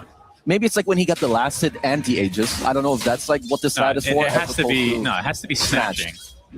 Yeah, it does seem too low. But we'll of course double check the numbers. We've got the Lenovo Legions to help us out with that. Yep, that's right. Collapse getting some farm out into this triangle here. Melody's got the cover of Moonlight Shadow. And they want Rue. Should be able to clean him up, although Silence comes out making this a little bit more difficult, along with the ult from the Witch Doctor, but eventually they do find the kill. Melody's got beef with Spirit or what? Bro just keeps running here at minute 14. Yeah, he's a bot for the shrine. Yeah, he's programmed to need that thing. Minute 7, I go Wisdom Shrine. That's right. At DM, it's funny because we talked about this a little bit yesterday. A lot of times when you see a Centaur, it's like, okay, he's gonna get an okay amount of farm. He's gonna get this cookie cutter build. This tournament, I feel like it's completely changed. He's threatening top net worth every game, it feels like, this hero. No, all the time. Like, you have a good early laning stage, you go for the dominant, and it feels like once you get the armor component, it's really hard to knock you out of the lane. And teams have also done a good job. You want to open up this tier 1 for the Centaur, either bring a couple heroes to him, because he farms so easily. I mean, this hero kind of has a cheat code right now. You just run to neutrals with return, you double edge him with high HP region, and in the meantime, you send your stupid creep around there just holding your next wave. Yeah. So you're just playing PvE. And then at some point you have good items and you tell your team, I have Stampede, you guys do your thing. That's right, your thing. Here you go. Yeah, gotta do your thing. Now, he is going for the Lotus Orb, so takes off Magnetize. Cast can be reflected. Anything else I'm missing that's Vessel, very important? Silence, the stupid Kez stacks, yeah, quite good. The minus armor on the Gush, yeah, I like. Also gives you more HP region, because all Centaur really needs to get big is he needs HP region that you can spam double edge and just keep spamming it off cooldown, stay high HP. And it looks like overall with how Yannick's are moving, I'm liking this one, because 60-minute active rune and mid-tier 1 is kind of what you're looking for here. They're incredibly tanky on their heroes. 2k HP on the Centaur, Malady as well, 1400 HP, Ash Legion Shield, and Flesh Golem to boot. Now, Collapse just finished his first item. Now that we're 16 minutes in the game, he has the wraps online. Mr. Yatoro? A little bit tankier, yeah, opening up onto Yatoro, able to get the veil off though. Able to exit as a result. They get the roll in onto Watson, but the Stampede comes out. Magnetize already expended. As Sharpshooter, not going to be quite enough here. So a little bit of a reset from both sides as DM looking for a hoof stomp, no connection made. Trying to defend this Tombstone a bit, but Collapse going to dodge the arrow. Looks like it'll be denied. As Collapse gets put back onto the high ground, so no casualties from either side. And Chira's still sporting that damage rune, just ends actually. A little bit lucky there, I would say, for Spirit. I mean, Yatoro, good job getting out there, right? Raven's Wail grappling out, but if you're Yannick's, looked like they had a potential there to maybe Stampede on top of him, get the Hoofstomp connection on top. Because again, any seconds or minutes where Spirit get to keep their tier 1 mid alive is absolutely crucial. It is the tier 1 that kind of matters the most. Yeah, this thing is dead. The question is how many heroes will try to defend. Malady looking for the potential deny. Not going to get it. Instead, he's going to get rolled on, and another death to the Undying. So Malady racking them up with 6 at this point. Well, he will insta-respawn, so I guess in terms of his mind, who really cares, bud? Yeah, that's the second use of Ceaseless Dirge, innate. Longest cooldown that we've got in the game. Rightfully so, it's free Aegis. Bro can run around, feed, and come straight back up. Remember when those were talents for heroes like Lina? Oh, thank God we removed those. Or when it was on Bloodstone. And if you had high charges, you could like just suicide and respawn. I forgot about that. I mean, there was many different variations of charges on Bloodstone as well. Oh, yeah. Kind of missed some of it. It's Watson with the Mjolnir and just about to finish the Hurricane Pike. Honestly, crazy net worth on him. I'm surprised that Yatoro is able to keep up that nicely. did get to finish up his Desolator. Saxa, nice Silence, pushback. and he's super dead for Mr. Saxa. As lead hasn't really grown in favor of Yandex at all. Spirit closing the gap a bit in terms of the differential. Oh, the last couple of minutes are quite bad for Yandex. Maybe in terms of the network doesn't reflect it all that much, but they didn't get to take Spirit's mid tier 1, and they lost their own. Now they lost their safe lane tier 1 tower. So you can see the lead shrinking a little bit. Collapse. Attempting to TP. Not going to have any stuns here. They almost had the damage, though. My goodness. He has the Blink Dagger online. Going to go for the shard as well. Is it going to try to initiate onto Chira Jr.? The silence keeps him at bay for a bit, but eventually finds the distance. Very, very mobile hero, especially once you get that Aghanim Scepter a little bit later in the game. He's going for the BKB first into the Kaya. So I would say kind of a normal build, right? Safe. Yeah, very like safe. You're playing up against silences. It makes sense. You want to be able to keep scaling, but also go into these fights and not really be in too much threat of dying. But we talked about Collapse early. He had a slow game, rightfully so. He's slowly creeping up. He's not that easy to kill anymore. He now also has a Blink Dagger to follow up with a Ravage. And once he gets Blink Shard combo, you're suddenly not that safe anymore on Yandex. Mirana can't leave, Stampede is useless, and Ember can't Remnant out. They find Watson. BKB pretty soon. Watson spotted. They're going to use a Ravage just for him, and well worth it. Top net worth in the game. Z will go to the grave. Malady there too late. And this will provide a little bit of opportunity for Yotaro to catch up in the farm department. Like you said, he is farming well. It's just that Watson has been farming next level. Oh, yeah. I mean, he's been farming heroes and everything else on the map. But just overall good read and also nice vision that Spirit got off earlier, right? Not me with a very aggressive ward in the Dire jungle. Was able to spot out Watson there on the prior kill. Let's see, CJ is playing down here. Yeah, they're making a gate play. Collapse. Going to be spotted, though. Takes the hoof stomp, and with that, the Remnant away. Collapse. Again, blinking in. Doesn't have the shard quite yet. As you see, the Essence Distillers being traded. That's going to provide the chase opportunity for Chira Jr. You're not getting away. Gotta force that. As this squirrel. Nami should die here. Makes it a little bit more difficult, and they're going to try to turn this into a Tormentor play, and it looks to be relatively free. Yeah, they absolutely should be able to. I want to see like what Yandex will be like communicating and if it kind of also reflects in their gameplay. I think for them, if the Ravage is down, it's definitely, yeah, he bought his own shard again, right, on Malady. Yeah, I've been seeing this more often, and honestly, it looks very good. I like that we're seeing this. And now CJ, he's getting closer to his BKB, and he got the shard from the Tormentor, so he'll be quite happy. Absolutely. Or never. Again, does not have the dead in the water yet. In fact, how close is he? Very close. 400 away. It's going to make a huge difference. Of course, you'll have a couple cores that will get their BKBs. Yeah, Chira is about to purchase the recipe right now. So, unfortunate timing for Collapse in terms of the Ember Spirit specifically. DM will Stampede to safety. Saxa inside the tombstone. He gets grabbed by his ally, will leap out, eventually falls. But they actually got cancellation of the TP, so another death for Malady. Double kill for Yotaro, getting those Deso stacks up. That's 4 to his name. They're finding some big kills on Spirit. Yeah, his BKB about to come out as well for Yotaro.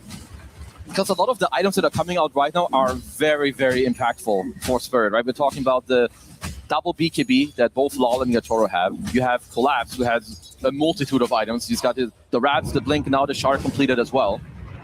And this is Roche on the deck. There's no Tombstone, no Stampede. And it's not like they kill it poorly. You know, you've got the Desolator, you've got Gush for the minus armor, and they will constantly stay full HP with the heals from Rue. Yep, not too shabby. Yandex is going to be aware of this. The Treants are going to provide a little bit of vision. Very good with positioning. that, actually, Spirit exit the pit. They know how easy it is to steal Aegises. I mean, Rue has nice positioning too, right? He's got his ward on the right side to also cover if there's ever a smoke. Oof, the Sleight of Fist actually breaking the smoke from 2 heroes here. And they have Malady set. And he's going to get the first dead in the water of the game. And that's going to be an easy pickoff. Does he have his innate up again? It's been a while. No, still a couple minutes away. So that's 30 seconds with no Undying as Moonlight Shadow activate. Nice seeing chains onto 2. The arrow will hit Laurel. No follow-up, though. Bushwhack connects onto Chira Jr., though. Has to pop his BKB, gets bashed up. Will Remnant out. And he's actually ticking out very slowly here. Thank Will God. live. I had to use the BKB Lotus and I think also feed him a Lotus. Surely now that's enough for Roche to be Spirits. But this is also where some teams can learn something from Team Spirit. Right? You get scouted out by the Treant, and you don't take the chance to just keep hitting Roche. No, they back off. Not Me was waiting in that area for so long. In the meantime, his team smokes around and they find a kill. They always go for like the 100% chance play that you don't have any counterplay yourself. So even though Yandex have the lead, dropping the first Aegis here into Yatoro's hands. And still the lead remains on Yandex's side. And when it gets to the late game, you favor Spirit's lineup? I would say so. I mean, Dota is definitely more about, like, it bounces back and forth when it comes to overall item timings. Like, when Watson later on gets a potential silver edge, you know, where you get a break against the Tide, it could be quite good. Looks like for now, at least he wants to go full out damage, because Nature's Prophet scaling is not bad. It's the same with, like, Centaur and also Ember, but I think the next, like, 10 to 15 minutes should be kind of Spirit's way. He still has a Fairy Fire. Yeah, kind of goes to show you that he's not really been pressured all that much. Yeah, the one time that we saw him get ganked, it was just a Ravage into can't really do anything. Yeah, just a full stun lock. We'll see how much Yatoro can get out of this Aegis. And it's Collapse looking towards a Shiva's Guard. Kira's silenced. Able to dodge some spells, though. Dodge a lot, actually, both the Boomerang and the Sharpshooter. Remnants to the north. Now the leash applied to both heroes because of the Lotus, it seems. Into the Stampede, though, for DM. Arrow hits the Tide as Yatoro gonna try to chase DM. He's going to be spotted, though. Nice dust coming out from Not Me. And DM likely to not get out here. Cancellation of the TP, so another big kill for Spirit. Good job by Yatoro, just getting the markup for the little mini stun onto DM. Eat your fish, come on. Collapse. Eat your your fish. My goodness. He's not interested. Need to buff those so they actually care. It's just like the old Nature's Prophet. Pass it with the gold. They wouldn't even pick it up. I feel like it should just like come flying to you as they are chasing. Yeah, the roll nice is roll. successful into the kick out. And Watson's going to have to BKB. Well, 4-staff TP now. We'll be fine. Good. It's still It's forcing a lot of BKB uses. It's kind of a weird game because you have Spirit that are getting all of the kills going, but when you look at the net worth lead, it's like either staying even or Yandex are even like pushing it a little bit, you know, up there, as Watson is continuing to just have crazy net worth in this game. I mean, at what point if you get 7 slotted on Nature's Prophet, it feels like you drop off at a certain point. Is that still the case? You kind of do, but it's more about like finding the right engagements. I still feel that Yandex can look for plays maybe a little bit more. Perhaps they're like, it's always hard to tell like when we're observing because we see everything. There's definitely a chance where Spirit continuously have like right people at the right time and in the right place where Collapse is like blocking all these moves, but DM has had a Blink Dagger for a long time, and we've never really seen any connection of like a good Searing Chains into an arrow or like a Hoof Stomp with a Moonlight Shadow. So they are quite passive at the moment, but might just potentially have a read to wait out the Aegis. Let me get close to this data list here for Watson. Yeah, I'm waiting for Chira to get truly online. Is going for, I believe he just purchased the Sange into the Kaya Sange now. So next item up is Aghanim Scepter, and that's when the hero kind of takes on a whole new level. And Toro will be able to claim this tier 2 tower in the meantime. Is this enough with this Aegis, you think? Are they happy about this? They can still look like, if Yandex go overly aggressive here in this bottom side, I would not be surprised at all if Spirit look to take a fight into them. Also, now that they've cleared up the first tier 2 tower, it means that you can flip the map, kind of go over to the enemy outpost, take that over, and start building a little bit more of a map advantage. I could also see, if you're Spirit, you should be thinking about a gem relatively soon. First of all, you're playing against Morana, and Yandex aren't really looking to fight you all that much.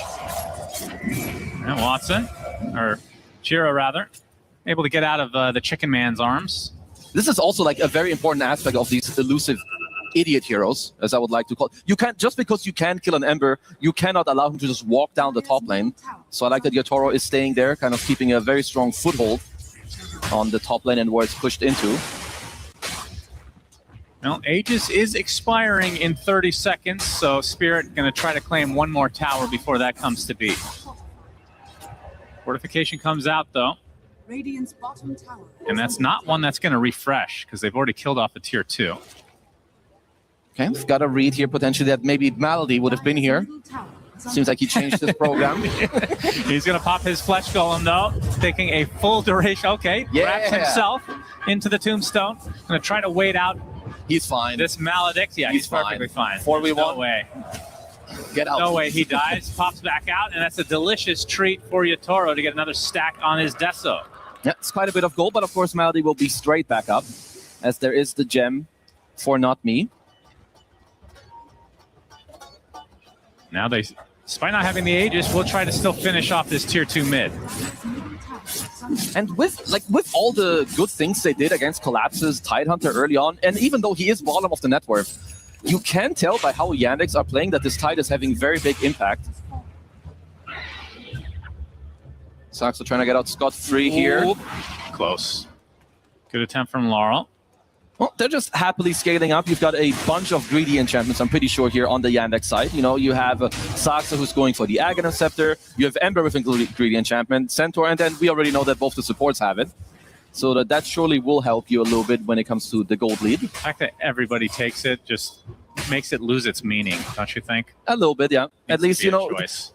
Collapse doesn't have it. He wants to play like very honest, get some health, some HP regen. If this enchantment didn't exist, how many different heroes do you think we would see? Like, how much is it predicating what people are picking? It definitely has quite a big impact. I think you'd see at least a lot of support. Like, if there was a patch where that's the only change, you think it would be a drastic meta shift? Not drastic, but I do think over time you would see it. Because let's say you're playing Mirana in this game and you don't have a greedy enchantment. I don't even think he would have queued up an Aghanim Scepter. Right. Or if he did, he would have half of it at this point. Same with like heroes like Centaur. It's crazy good when you play these Timbers, Invokers, Centaurs that you can go greedy enchantment as a Yatoro wants to go invis and check out what's happening in the neighborhood. Yeah, Shira was spotted taking that damage rune. God, he is so strong on this Kez right now. 4-0 and 3 Yatoro with a very, very good itemization also. You know, the Deso, the Mage Slayer, nothing too crazy. Aghanim Scepter, BKB, and now the Crystallis. If you let this guy get a couple clicks on you, you are absolutely going to be shredded. Yeah, I'm just waiting for this inevitable anime-style battle. It's happening. You have to explain how that works, because you know I don't watch anime, but get that reference as much as anything. Sure. I know exactly what you meant, but maybe it's the one guy farming up forever, which is Watson, to then go up against the villain, which is Yatoro, I guess. Oh, Yatoro's the villain in this case, I see. I mean, I think so. Like, even though they're behind, I give them the slight strength when it comes to like overall fighting. But I am still happy to see what Watson is cooking up, you know, with the Daedalus, as hold that, DM. Yeah, Maledict is applied to him, attempting to TP, spotted, and is out. Very close. Is going for the shard now, has the Heart of Tarask, so that regen doing work for him. Yep. But with that TP means that Spirit can take this Tormentor now. And it's going to go between Laurel and Rue. Okay. And Rue will be the recipient. So that's pretty nice, right? You get to like dodge some stuff. You can go into your Death Ward. And again, it's different ways to keep your Death Ward going, to stay alive in the fight. And any type of way that you stay alive longer in the fight, that you get off another round of spells, is quite good for you. As Yandex looks like they've kind of had enough. It's time to get a kill on the board or some type of aggression. Yeah, damage rune for Chira. They need a stomp into Arrow. Ed's going to get hoof stomp right off the bat. Searing Chains to follow. He's going to be dead right off the bat as Rue comes with a nice Maledict onto 2. As Yatoro, very nice grab ally. Those Yatoro can't go for anybody. Gets a Raptor Dance on just creeps. And despite being in the BKB, dies regardless. 2 dead for Spirit. As Rue, completely caught off guard, will use that newly picked up shard, but gets blown up afterwards by Soxa and his Aghanim Scepter with a double kill. 5k lead for Yandex now. Yeah, and that is the power of the Tombstone. They were holding back, but they just find one good move, right? There are some BKBs, so you can't go with the chains into the Arrow, so you need the hoof stomp into the Arrow overall to go for the connection. And I mean, Yatoro thought he could do a lot more, but Watson is just able to stand his ground. He has nothing for this route. They're all just dodging the Raptor stance. That's why I didn't mention it. I was a little surprised he didn't go for Battle Fury, because I feel like it's just naturally, it's just something to get out of Sprout all game long. Yeah, I guess you can try for the grapple, or you play with like some 4-steps overall. It's just that Battle Fury doesn't feel very good. I mean, this is a very, very bad death here for Yatoro. I'm sure he knows that one. Yandex kind of separating now. 7, make it 8K lead. Ruin Not Me on the low ground. Their triangle was invaded successfully, though, from DM. Although Collapse, Anchor. Stampede completely countered. Arrow's going to hit Collapse, immediately Kraken shells it off as they get the damage. A little bit too greedy for DM here. Okay, finding him out of position, and it is around the second Roach at the moment, so this is 1 minute without DM being on the board. Need to see how Yannick can go about this in like macro-wise. Can you push in all the lanes? Can you keep poking them? Because you have a 7K gold lead at this point. If you can just squeeze out and delay it a little bit, wait for DM to spawn to then take the Roach fight. It seems like Yotaro is making the potential call that maybe he wants to finish up this Daedalus before a fight breaks out. That's 30 seconds away for DM. How much more can they do in the pit? They're going to attempt it, and you can see Yandex are actually really far away. The belch comes out, though, so they're now aware. They should be moonlight shadowing towards that pit. Arrow for a little bit of vision. Yeah, it's still half HP. Yeah, only the Starstorm hits from the Aghanim Scepter. Put a Remnant down in as Laurel trying to create some space here. Looks like they're fully committing. There goes inside the pit is Chira Jr. Malady comes out as the snatch comes out from Chira. They're going to kill off Malady in the meantime as Chira does get out with his life. So a little bit of Collapse's medicine being force-fed to Spirit. Soxa TP's out, so in the end, great move from Yandex. Yeah, just a little reverse Uno. Suck on that, Collapse. So it looks like the Roche banner was claimed from Yotaro. Can help them, of course, a little bit later. What are the items spawning? Is it always the same? I feel like Aegis is always in the same spot, and then the rest are kind of random. Yeah, I think that the banner is usually like a little bit more higher, whereas the Aegis spawns a little like down below. It's just good poking overall, and then they get in here. CJ, quick on his fingers. And I think if this were to be replayed, Collapse is like, I'm just going to take it. Yeah. Because I click faster than every human being on the I will wait for Earth. Roche to die and then blink in. That's right. I like Watson's strength also, overall. I think like with this butterfly, he can absolutely stand his ground. And then the last item will be, swapping out the treads for the Satanic. Certainly playing with one item advantage here into your Toro's Kez. He didn't go for Silver Edge, which is a bit curious. I guess maybe Collapse is not somebody they care too much about at the moment. Yeah, honestly, not really. I think at this point, perhaps it's just more important for him to have ultimate 1v1 power, as you referenced the anime battle, of course. Thank you. Some Itachi versus Sasuke type situation, which I'm sure you fully understand. Absolutely. Or Son Goku versus Frieza. Go anime. Or Majin Buu. Yay. Yay. Hey, people here like anime. I like anime. And we've got a lot of viewers watching. Spotted. Looks like another unfortunate death for him. He's going to reflect the dead in the water, but won't be able to go anywhere. Nice reflection on the grapple. Still will take a tumble. So 70 seconds. Of course, like we said, Chira Jr. is the one with the Aegis, so there's no real rush from Yandex either. No, and he can play quite aggressive, right? He's got Shard, he's got the Aghanim Scepter as well, now an Arcane Rune. So it's definitely one of the timings here for Mr. CJ to start amping up the pace.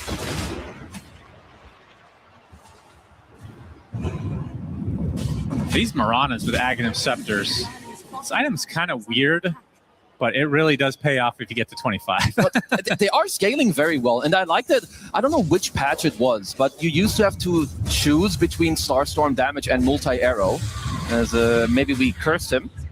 Yeah, of course. One more leap to boot. Nah, he's dead. He's got a Lotus. Doesn't want to use it though. He's just going to chill. But yeah, like nowadays on Marana, you have a good level 20 talent and a good level 25 talent to go with the Aghanim Scepter, which honestly gives quite a big buff to being able to buy this axe. And what people underestimate too, your Moonlight Shadow level 15, it gives evasion. So some random hits here or there from your Toro, they might miss. I mean, I'm sure he spotted this butterfly for Watson, so is he going to have to go? Yes, he is already going MKB. Yeah, he definitely did spot it. You can tell in his quick buy. So Aghanim Scepter likely to be consumed, or it can just swap out the treads for the time being. He still has room to grow, which is a bit scary. He does, but even with what we've been seeing, Yannick have done a good job at reflecting kind of what's going on the map, getting the Aegis into their own hands. Because we saw it in the last fight. If Watson gets to, hit onto this Kez, Yotaro definitely in a lot of trouble. This has been such a close game, I have to say. As Eon Disc now picked up for Malady. So another save for him, along with I mean, even if he gets jumped now, Eondis procs and he can tombstone either himself or an ally. And that's like, it's the other annoying thing when you play against Undying. Like, sure, you can kill the tomb, but it's kind of Kez is the only one. And you don't want to use that time, especially when you're already kind of losing the one-to-one carry matchup at the moment. Collapse was being pursued. Chirajuna showing off the Aghanim Scepter. Hookstomp's going to be avoided from Collapse. Finally, a Searing Chains locks him in place, but he's a tanky boy. As there's the official pickup now for the Satanic on Watson. Fully 6-slotted now. Okay, right now, absolute beast mode. This is one of the biggest power spikes you can ask for on a Nature's Prophet. Like, if Watson gets to go in these fights in a way that he likes to, where he doesn't get gone on first and he just gets to TP on the backside or after they've like chained or stunned someone up, he is crazy strong. He's also got the triple HP and triple damage talent for the Treants, so a little bit more of a But he's map not going to play. be growing much more than this. Like, even if you get Moonshard or Ags, it's not that much. Of course, you still can, right? Like you said, you can do the Moonshard, you can eat the Aghanim Scepter, he can buy the Shard. You can also like do some swapping in and out of like BKBs, buying a refresher later for like double ult.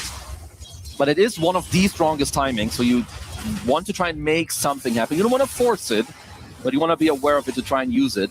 It's more like an incremental increase from here on out, as opposed to this big power spike that you're getting with the 6th item.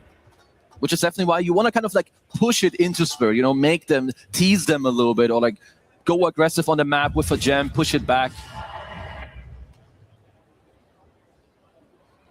Yeah, well, 3 minutes away from knowing when Roche is coming up. So Yandex, I'm sure that's what they're going to be waiting for, one would assume. Okay, they do have a Wind Waker now as well onto Collapse, which of course is a good counterplay, right, into the Stone Hoof on the Stomp high arrow. ground. Collapse trying to get some D-ward action. Watson's going to put him inside of his Sprout with some right-click action as well. Nice remnants out from Chira Jr., making Laurel roll away.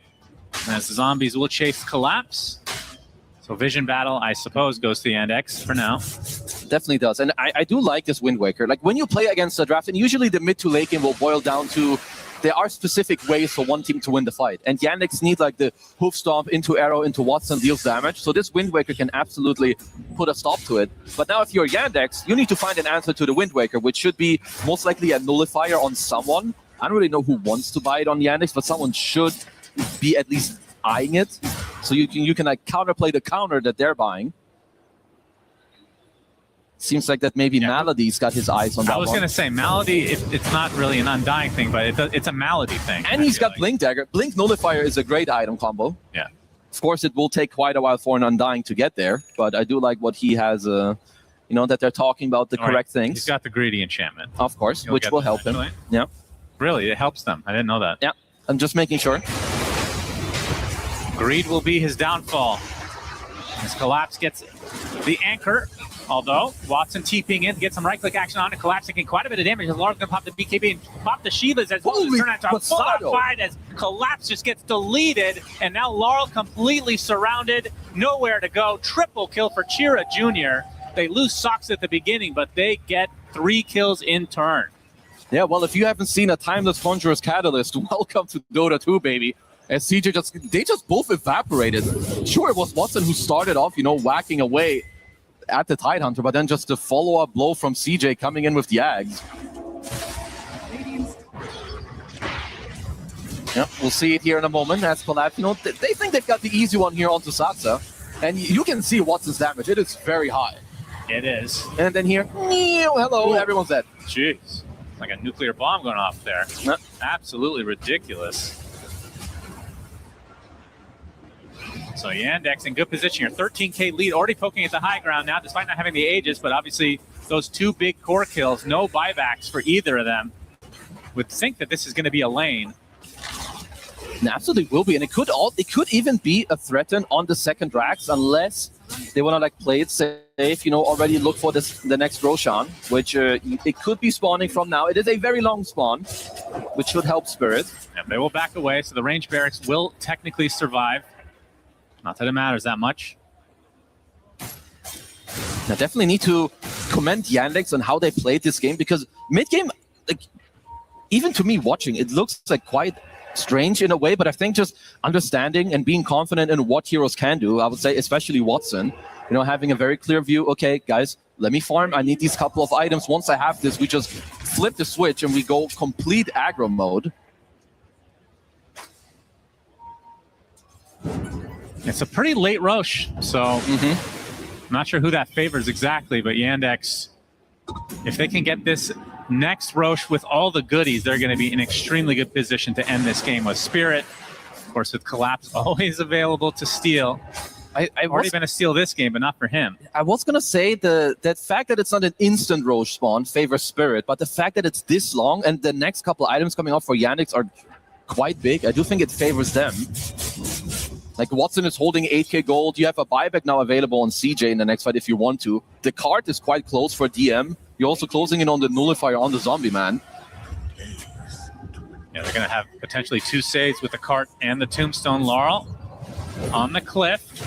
Oh, they open up things up onto the Tidehunter, though. Wind Waker going to keep him safe for the time being, as Malady's just going to chase in that Flesh Golem form. Laurel already getting gone on as well by the Ember Spirit. They find the kill on the Rue right off the bat as Yatoro part of the BKB in retreat, trying to fight this out, but he's the one taking all the damage. Shira Jr. just ripping through him. No buyback as well. 100 seconds on the deck. As Not Me ticking away, will be able to get back the last decay into finally the Wind Waker coming out to save his life. Buyback now from the Witch Doctor, but they lose the Hoodwick in the meantime. He killed him with the arrow? And they get the arrow connection onto Laurel. He's dead. The Ravage comes out so late. It matters not. Collapse now falls, and that should do it for game number 1 as GGs are called. Yandex take game number 1. Damn, quite convincing too. You know, like the early to mid game, they're ahead. They're constantly ahead, bleeding some kills here or there. But when you just look at their overall strength of their heroes, just winning every fight back to back, it looks like Yatoro maybe should. I thought he was going to be able to do more in this game, right? He had a very clean game on the Kes, but then he comes in once in their own jungle, just kind of dies for free. That was one of his 2 deaths. And then he dies once here at the end, and the game's just kind of over. I feel like Spirit never had a fight as a team where Collapse was initiating, getting a Ravage into Kez just right-clicking, doing his thing. It was always Yandex pouncing on them instead.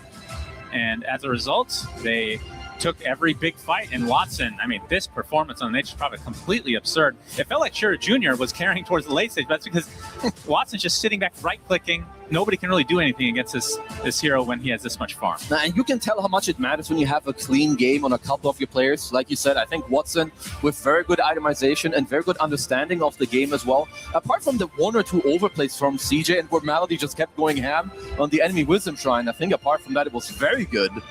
And Spirit might have to rethink a couple of these heroes. Nature's Prophet carry has looked insane. Same with the Centaur offlane. I don't know the last time we've seen this hero have a bad game. That's true. I mean, he ends 2 and 4 on Centaur, but he did his job and he was extremely farmed. So what else can you ask for as a Centaur on your team? And this was the first big play of the game where the Wisdom Shrine was being contested by Malady. He sat there, basically sacrificed his life just to make time for the rest of his team to show up. And this is where they end up stealing the second Wisdom Shrine. They get the ultra kill early on for Watson, and that really was the beginning of the snowball. And of course, I mean, for most of the game, Yandex was up, 3K? It wasn't like a gigantic lead. It was really just Watson leading the pack in a one-man army, at least for the early stages of the game. Yeah, and then I just think overall, when you look at Spirit, they're the ones that find good fights. But from the mid-game onwards, also with this very nice Aegis deal, right, by Yandex and CJ overall, it was a very quiet, like, later team fight game from Spirit, which is not what you usually see from them. They always find a way to, like, have a nice angle, have a good initiation to the fight, but this time around, it's all Yandex. Yeah, let's go to Sheever to wrap up game number 1. Thank you very much, gentlemen. Yeah, this was a quiet game from Spirit. Credit goes to Yandex for being able to pressure Spirit at the exact right places to make sure that Spirit never really felt the time, Brian, to come together, to make those moves that we expect from them. Yeah, I feel like I mentioned before the series that BNX is a combination of Gaming Gladiators and former Tundra, and I feel like we saw more of the Tundra side of things in this one. Like, Gaming Gladiators is more about grouping up early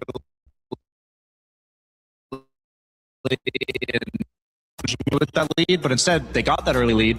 Felt like Team Spirit were getting kills, and yet the net worth was not moving. And then the second they get the kill on Laurel on her Spirit, and then Yatoro tries to come in and salvage the situation, gets sprouted for 5 seconds through BKB. I felt like the game just entirely fell apart from there. And yeah, I don't know, that just looked like a lot of things went right for Team Spirit, and then they still lost. So that was pretty scary for me personally. So no, I agree. I think they kind of lost in the sequences where you'd expect Team Spirit. It got to the point where we're like, oh, okay, now this is a Team Spirit game. You know, like they actually stopped bleeding. You know, Yatoro's getting his items. You know, Collapse is back on track from a pretty poor laning phase. And actually, it looked like this was like the worst time of the game for Team Spirit, essentially. When it came to the scaling part, they got their items, they got their timings. So it makes you wonder, who's more comfortable going into the late game? Is it Spirit or is it Yandex? Because if it's not Spirit, then I don't really know what is their strong suit in this matchup in that case, if it's not the late game. Yeah, it kind of felt like the core element of Team Spirit was shook in this game. I think so. I think it was a big statement by Yandex. It's like, yeah, we don't mind this game dragging on, and we don't mind getting to the team fight, 5v5 sequences.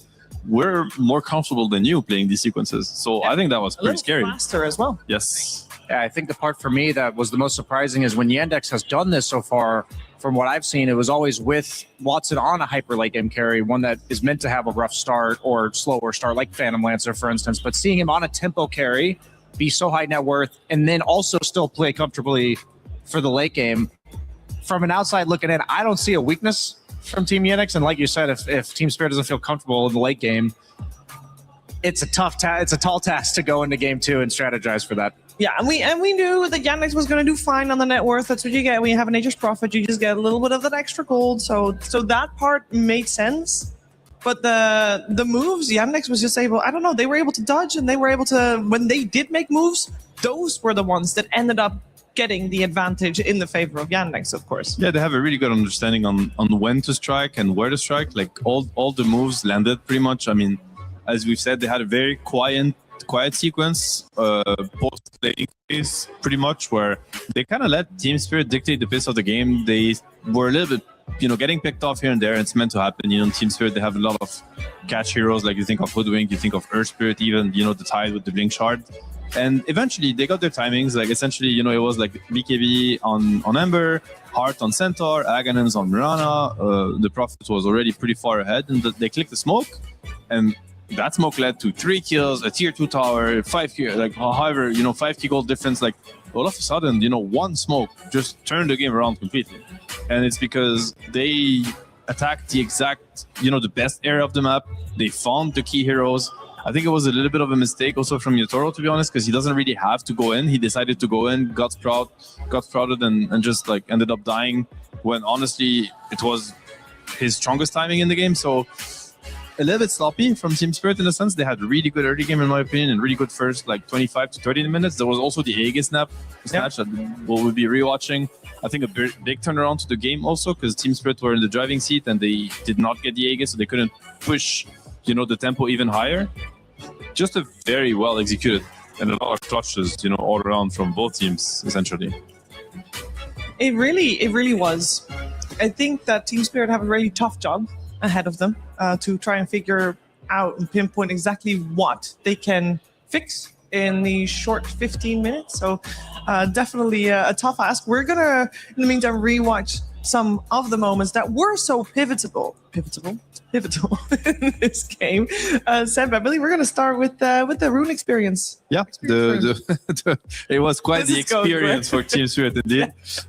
So, I mean, Yandex, it is to be expected. I think, these are great contesting, like, wisdom contesting heroes. I'm thinking of the Earth Spirit. He sits there with the shield, the Undying that can place the Tombstone, and obviously the Prophet that can also TP. And don't forget, we're going to watch the Treants also. They are incredibly strong in the early game, and they take down any hero if you're not able to kill them.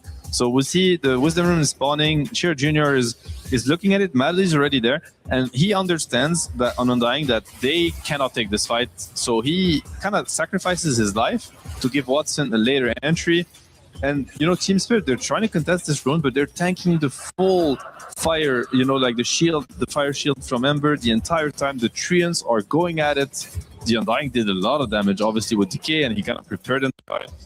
And all of a sudden, that is eventually Collapse, trying to get the creep waves that are just dying to the tower. Dies also, so that's like ultra kill from Watson 7 minutes in the game. It's crazy. If you look at him, he's the highest level on the map, highest net worth.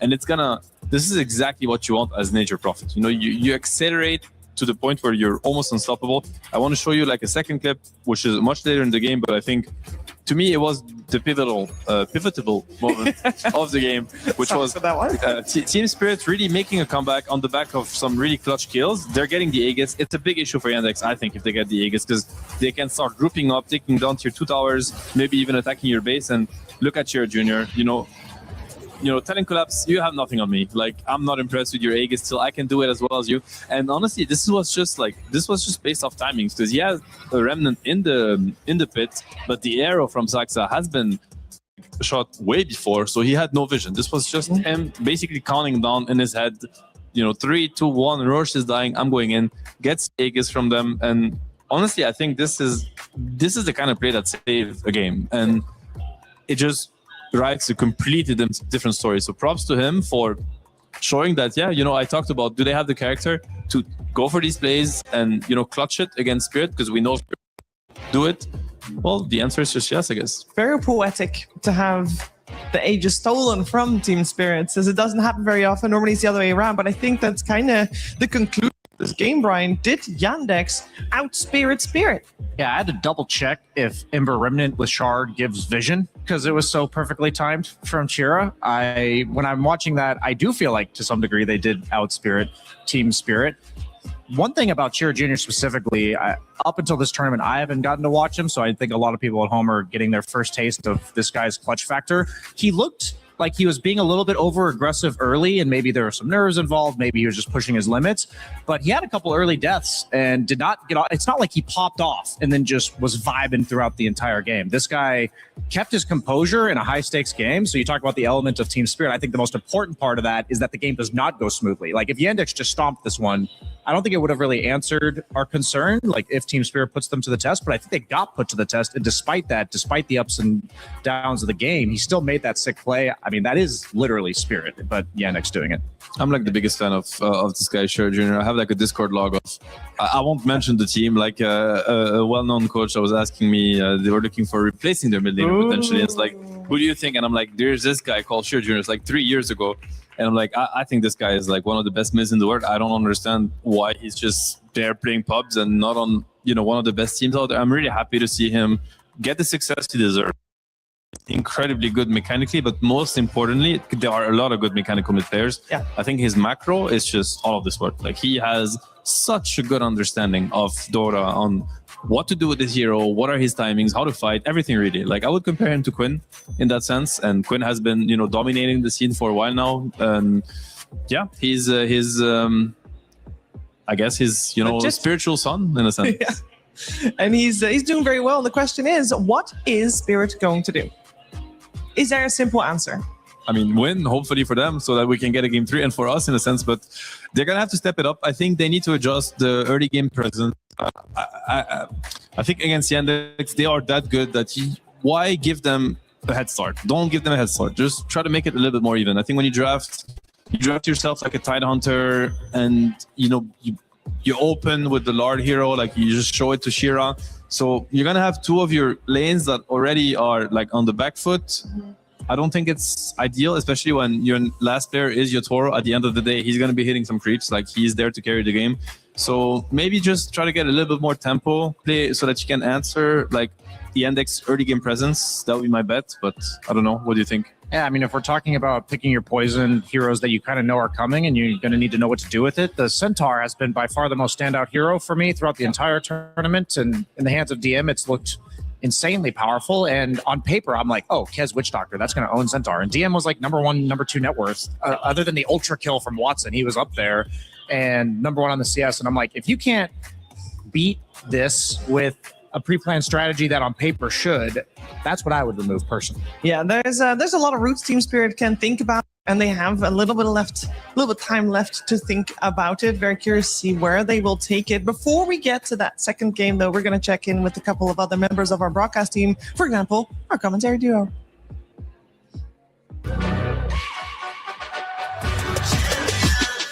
This ain't no regular thing. Came for the ring, you know what I mean. You see my name in the lights, better keep right, a champion.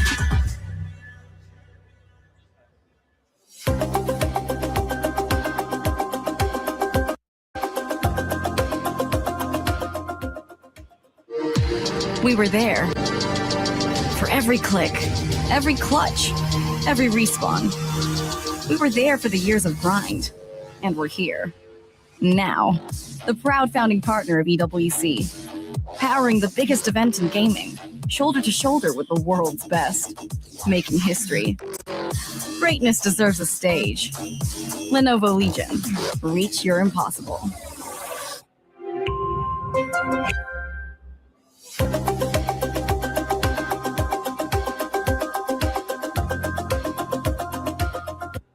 Welcome to the single elimination playoff. Suns fan here with Kazoo. We have Spirit versus Yannick. This one, I know I've said it a lot, but it's a doozy. No, the other days you were coping out of control because those games, they were not doozies. They were not that good. But today, it's true. If we don't have 3 games and at least one of the games doesn't go to 52 minutes, Shannon will take his shirt off. That's 52 minutes. I agree to 60. Oh, then that's we need tier 5 items because I get really excited about them, as you know. You don't, actually. We're supposed to hype it up. We love tier 5 items here. I do, actually. He hates them. All right, well, we'll see how the match goes. I hope it's a good one because it's been 2 O's for us. We're bad luck, specifically him. Hello, I'm here with Watson of Team Yandex. Watson, you've had a pretty long career at this point, but this has by far been your best year. You've been winning tournaments routinely. You guys have done really good this tournament so far. How does it feel to finally have the success that you deserve? I'm very happy that I work not for nothing, I would say. So yeah, I'm just happy to play. Yeah, I'm happy you're doing great. You guys had a lot of days off here. You won your group, so you had a break day and you didn't play the previous, 2 days? So how has that time been spent for you guys? I mean, we were playing pubs, we played scrims, we went to some restaurant as a team, just to eat together. Yeah, we just were playing. Okay, that's good. Do you feel confident still despite the breaks? Yeah, I think so. Okay, it doesn't affect you guys. That's good.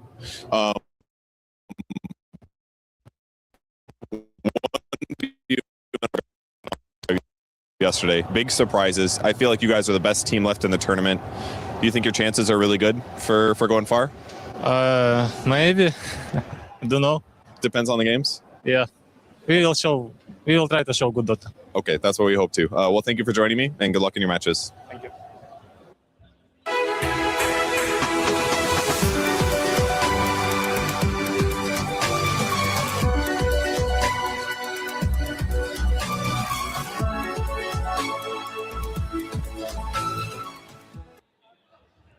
Team Spirit and Yandex on stage for elimination. With Yandex 1 game up, we are ready to go into that second game of this best of 3 of the grand quarter finals we have in front of us. And game 1, I think, played out a little bit differently than we were expecting. Obviously very clean and controlled by Yandex. We did not see the Team Spirit oomph that we normally enjoy watching so much, Sam.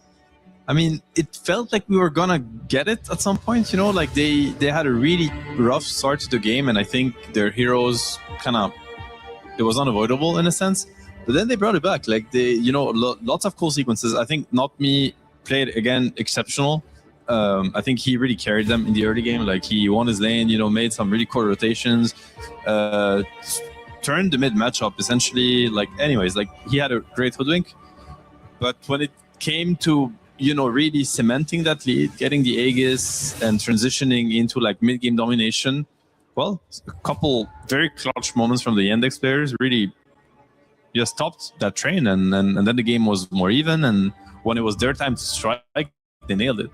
Do we think then that for Team Spirit, if you look back at this game, Brian, that they're, for example, going to be quite happy with at least the draft, and they feel like maybe they fell short on their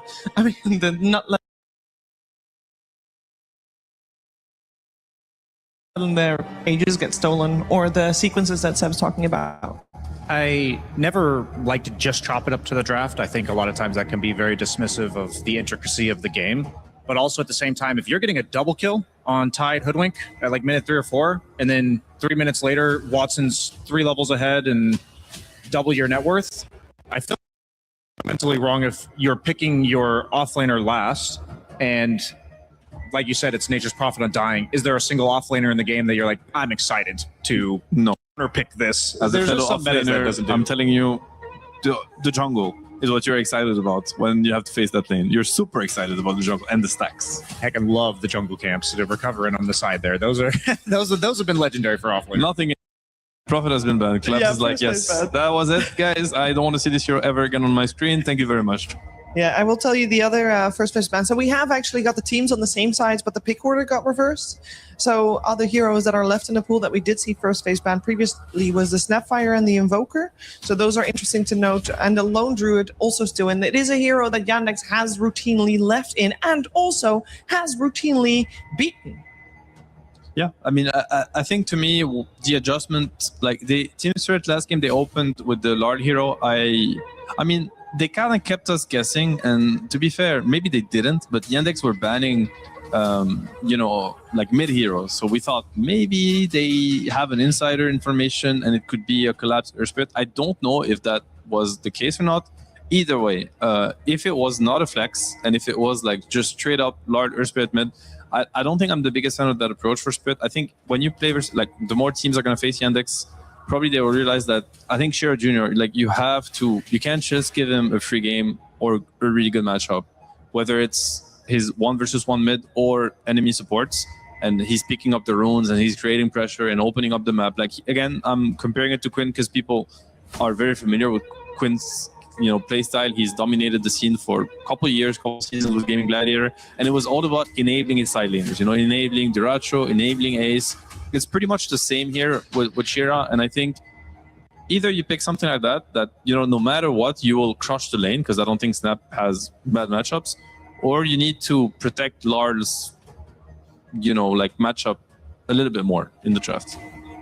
I agree with everything you said, and we talked about picking your poison. I thought it was interesting when I looked through all the drafts for Yandex throughout the group stage so far, and yes, they've been routinely beating Lone Druid, but everybody that they've been playing against, when left in the pool, first picked Lone Druid. Yeah. Nobody's actually experimented with just not banning it and not picking it. I thought they might take this approach because at the end of the day, the Yandex has proven almost unbeatable at the strats that they have presented thus far. So maybe, hero that's been routinely banned, there's perhaps like scrim context that they have that we don't know about. But the fact that Lone Druid's still in the pool and it still wasn't taken by Yandex, I think they just don't particularly respect this hero in terms of like they think it's been solved. And, at the end of the day, Team Spirit elects to ban it.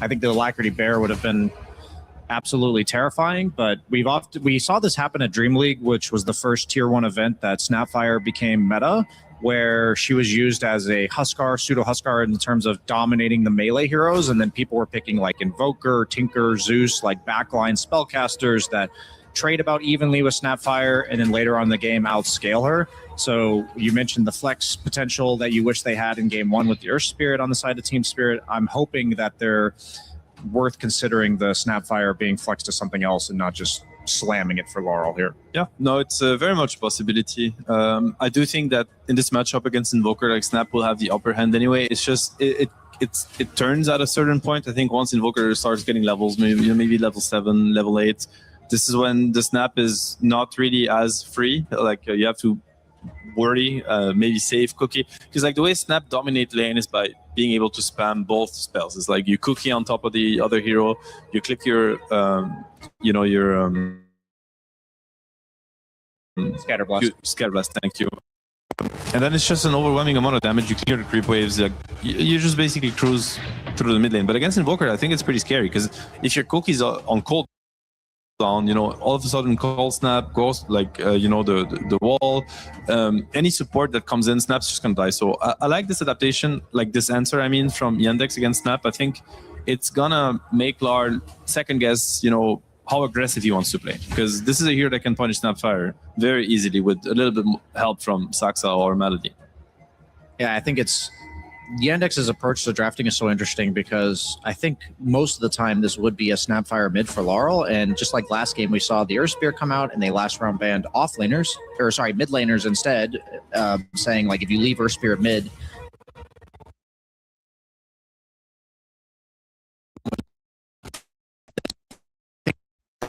making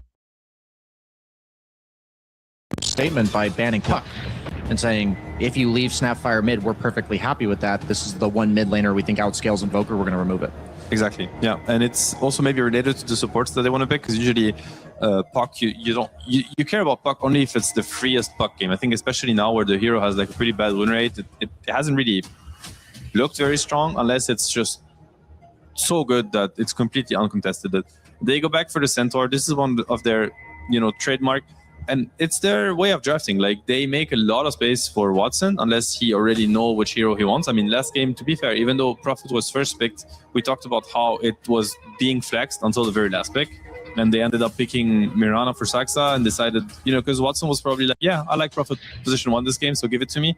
But he could have also selected his hero ultimate last pick. And this is what DM also does for that team. Saxa has been really known, right, with 33 back in the days for having their lanes that they know how to play by heart, and they will play it versus anything. They just pick these heroes no matter what. Like, they don't care what they're facing, and it's always stable. I think they were able to replicate that here in this team with DM, where like they have their laning combos, like they have Centaur Mirana, Cuddle something, and it's like, we don't care what we face. We just blindly pick it. We're stable. We either winning the lane or trading even, and that leaves so much space for Watson for just coming up with these gotcha pick that are coming much later in the draft.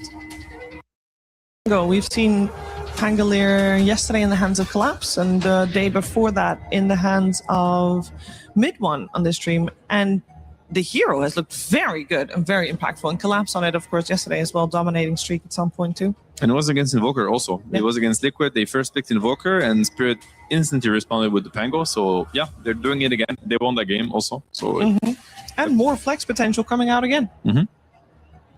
It's one of their answer, yeah. Pango versus Invoker. I mean, it's one way to make sure you get on top of that hero and lock him down essentially. Yeah. How is Team Spirit going to deal with the Centaur? Because we mentioned him a couple times. I feel like we're watching a little bit of a repeat here with the Undying coming out as well. But the Centaur already, I mean, we see DM on a previous game. We know we've seen him in the group stage, and this hero as well. It's just incredibly strong. How are you dealing with it? Yeah, I mean, it's funny because DM's, I think the first one I saw that didn't just always rush hard, he usually stopped back for a Lotus Orb against a lot of the lineups would buy like a Spirit Vessel or have substantial DOTs that can tick damage Centaur out in the like 15 to 20 minute mark. And I'm like thinking about what hero combo in the game deals with the potential of a Lotus Orb Centaur who's like 2000 HP with a bunch of armor and Stampede and a Dispel, and a 3500 HP Centaur with a Harm. Like, what lineup deals with both of these? I don't actually know. I think Pangolier is a cool solution because just burning his mana does address both of those things. One of the few heroes in the game that buys an early diffusal still nowadays. Now, we talked about Collapse playing the Pango. I think he's one of the generally better laners against Undying. Like, you can disengage the Tombstone. You're not going to win the lane, I don't think. But oftentimes you can at least get away with, like, get out of the lane decently. Now, I have some PTSD, Seb. I don't know if you knew it was me, but I picked Faceless Void against you in a pub like 2 weeks ago, and you dumpstered me in lane. What was I playing? You played Beastmaster. Oh, okay. Well, that's dirty. So apologies for that. It's a very Beast favorite matchup. So luckily for Yotaro, I guess not as bad against Centaur, or I think it's not.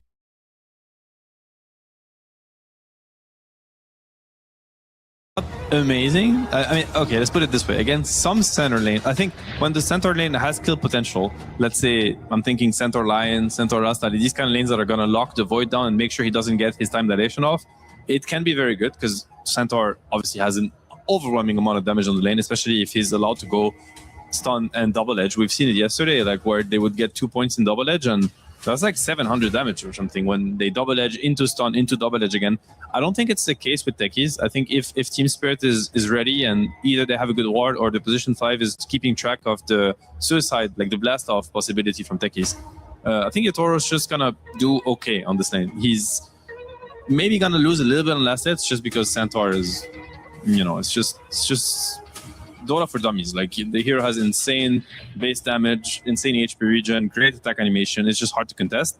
But I think the Void is going to get through the game. Yeah, because it's interesting, like the approach we've seen throughout this tournament. Like even last game, we saw Undying, Nature's Prophet in the safe lane, like very oppressive lanes. The Drows, the SFs, all getting banned out. The Lone Druids, but Faceless Void, I'd say, is about the polar opposite of these in regards to the way that he approaches the lane. It's great against Invoker in game. It pairs very well with Snapfire. You have Hoodwink as well to dish the damage out. You have like a primary initiator that causes chaos that will set up for the Chrono with the Pangolier. Like on paper, the Faceless Void makes a lot of sense. And I was personally surprised a bit that we didn't see it more in this tournament. I think we've only seen it picked one time, but I think there's a reason for this, and it's usually just the laning phase. So that's why, like, I agree with everything you said. I think even if he gets out of the lane, I believe the Centaur is now granted free farm. Yeah, Would you agree with that? It's a very slow hero. Like, it doesn't really fit the meta in a sense, but the one upside for Spirit is that they have Snapfire, which I think, like, Mortimercus's and Chrono, you know, obviously very known combo in Dota. It's been abused over the years. I think Snap makes Void not as slow as, because now you don't have to rely on Void getting items. Like every Chrono will be a kill. Like if when they both have their ultimates, Invoker will die, even Centaur will die. So in that sense, I think it's not as greedy as it looks like. If it wasn't a Snapfire, if it was anything else really, then I would be very worried for Spirit, but I think the Snapfire enables the Void pick. Do you want then the Snapfire to be 5, or are we looking for a new 5? Because, for example, Jakiro Witch Doctor both also are great with the Chronosphere. I think it almost has to be mid in a sense. Like they really need this snap ulti and the snap spells. I mean, if it's 5 and it has a bad game for any reason, then their lineup is so slow. Like it'll be troublesome. But with snap mid, I think no matter what happens to Void in the early game, every Chrono will be a kill on the core. So in that sense, they will be able to stabilize the game a little bit. Yeah, a lot of carries that can't innately defend their tower with spells, like with wave clear, need some way to make it so you don't just kill the tier 2 like 7 minutes. And that is the Chronosphere kill threat. So if this is not a snap mid, then that window is going to be very punishable. They end up going for the Lich. I think they had a lot of options here. Yeah, this is Lich, cool. Witch Like, Doctor. this is a lot of team fight. Literal, you know, like you have to watch out the index, and I don't think the Tombstone save is really. I don't think it works against Chrono. Like I think the range is not that amazing. It might be a factor if they're on the edge of the Chrono, but essentially I would say it's a really good Chrono game. It's super enabled by the heroes that have been picked on the Spirit side. Taking a page out of Rune Eater's book, like they have run Lich twice very successfully. I think this hero is quite underrated, if you ask me. But yeah, I'm glad to see Lich. I think it's maybe undervalued the tournament. Ike absolutely owned with it yesterday, and Malady as a 5, he's been playing very greedily. Like he's going Blink Dagger and Eon Disc last game. Like not a single support item in his inventory. What we see from Lich is just Blink Shard, and you actually represent solo kill threat on most heroes. I'm wondering if Yandex goes back for something like the Phantom Lancer, a hero that. Like right now, if they see your hero, they have so much damage on the side of Team Spirit. They're going to kill the hero if they see it. So I'm wondering if they go for that chaos deceptive game, which I said in the form of PL being with illusions. I like Clinks because it's a ranged carry that pairs well with the Undying in lane, but it also plays off map. It's not easy to catch them. If you do, sure, but I think they're going to be playing that split dodge game that we saw from the last game on Yandex. And kind of that assassin, find that one Centaur stomp. They didn't really have the best follow-up to it without Watson's pick, so I can see what they're going for, but this game's going to be all about the information. Do Team Spirit get the team fights they want? Because like you said, it overwhelming amount of team fight coming from them. And based on previous game we thought the drafts were pretty even. Now that we know how previous game went, is this an even draft? If this was anyone else in Team Spirit, I would say the drafts are even, but I think Team Spirit got exactly what they wanted. Like they have ways to make the game stable. I think they have a lot of cool spells. Unless they really crumble in the laning phase, that would be the one opening, like the one weakness that their draft could have. But again, I don't think they're supposed to. I think they have very solid lanes. If they get their spells and their ultimate ready and they're able to make the game somewhat stable, because Yandex, they have like a very powerful lineup. Like it's going to come, like the pressure is going to come very early on Spirit.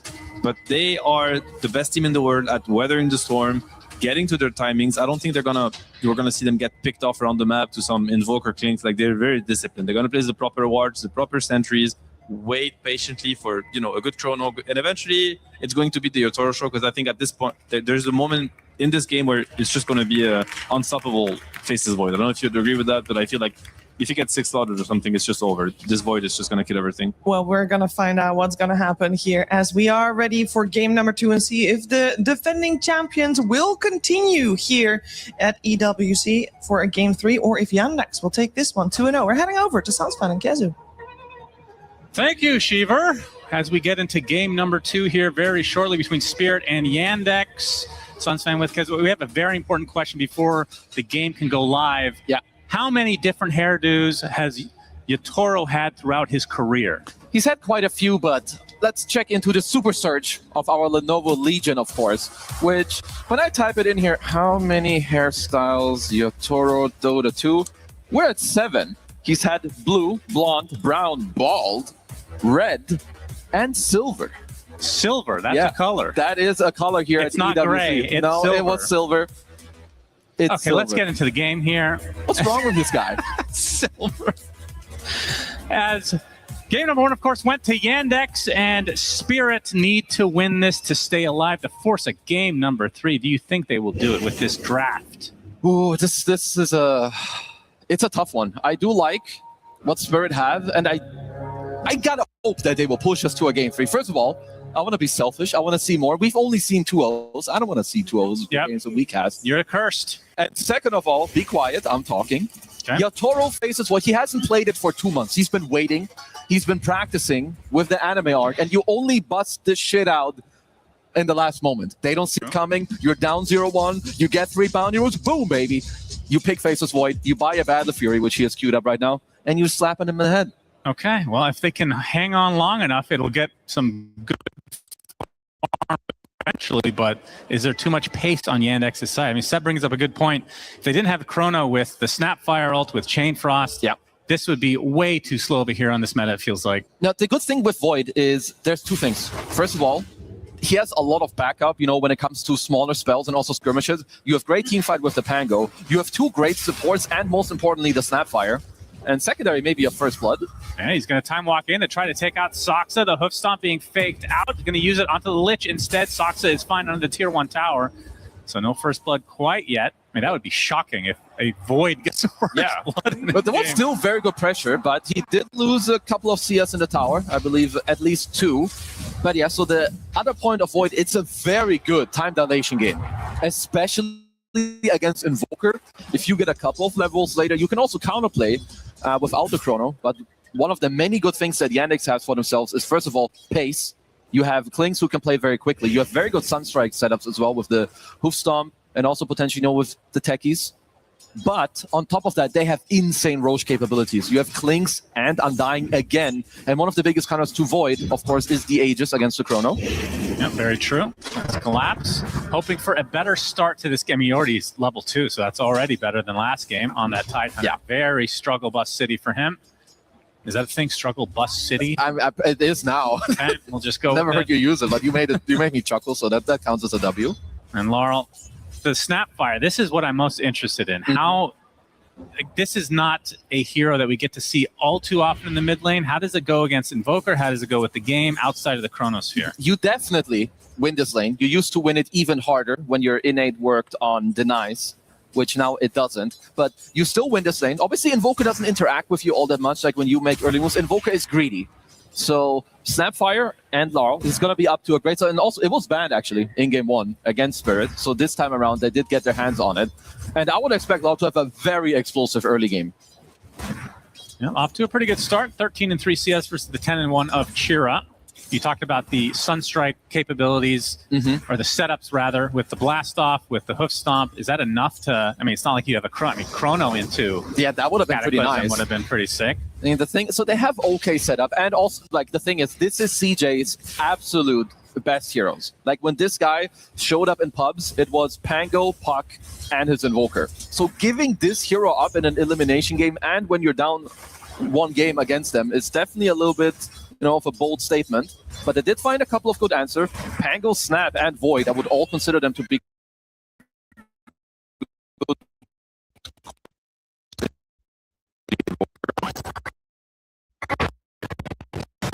Nice cookie from Laurel. Going to pressure Chira a bit here with that Scatter Blast. And I assume that, I mean, what exactly the build you go for? Because late game, we've seen the right-click variation of it, but they do already have a lot of physical damage in the Pango and the Void. Do they really want to triple up on that? I wouldn't mind if he just goes Magic build. That's also what he is queued up at the moment, which is the most normal. Travels, Blink, Shard, and you go like Kaya Yasha. You can go for a BKB later on. With all the talents you have on Snapfire, it's incredibly strong. And I don't think you need more physical follow-up currently. You also have Pango later. So that should be what Larl is eyeing up at the moment. Blink is also like so good on this hero. Yeah, it feels like more of a utility build, technically speaking, but from the mid lane, so you just get it at an accelerated pace.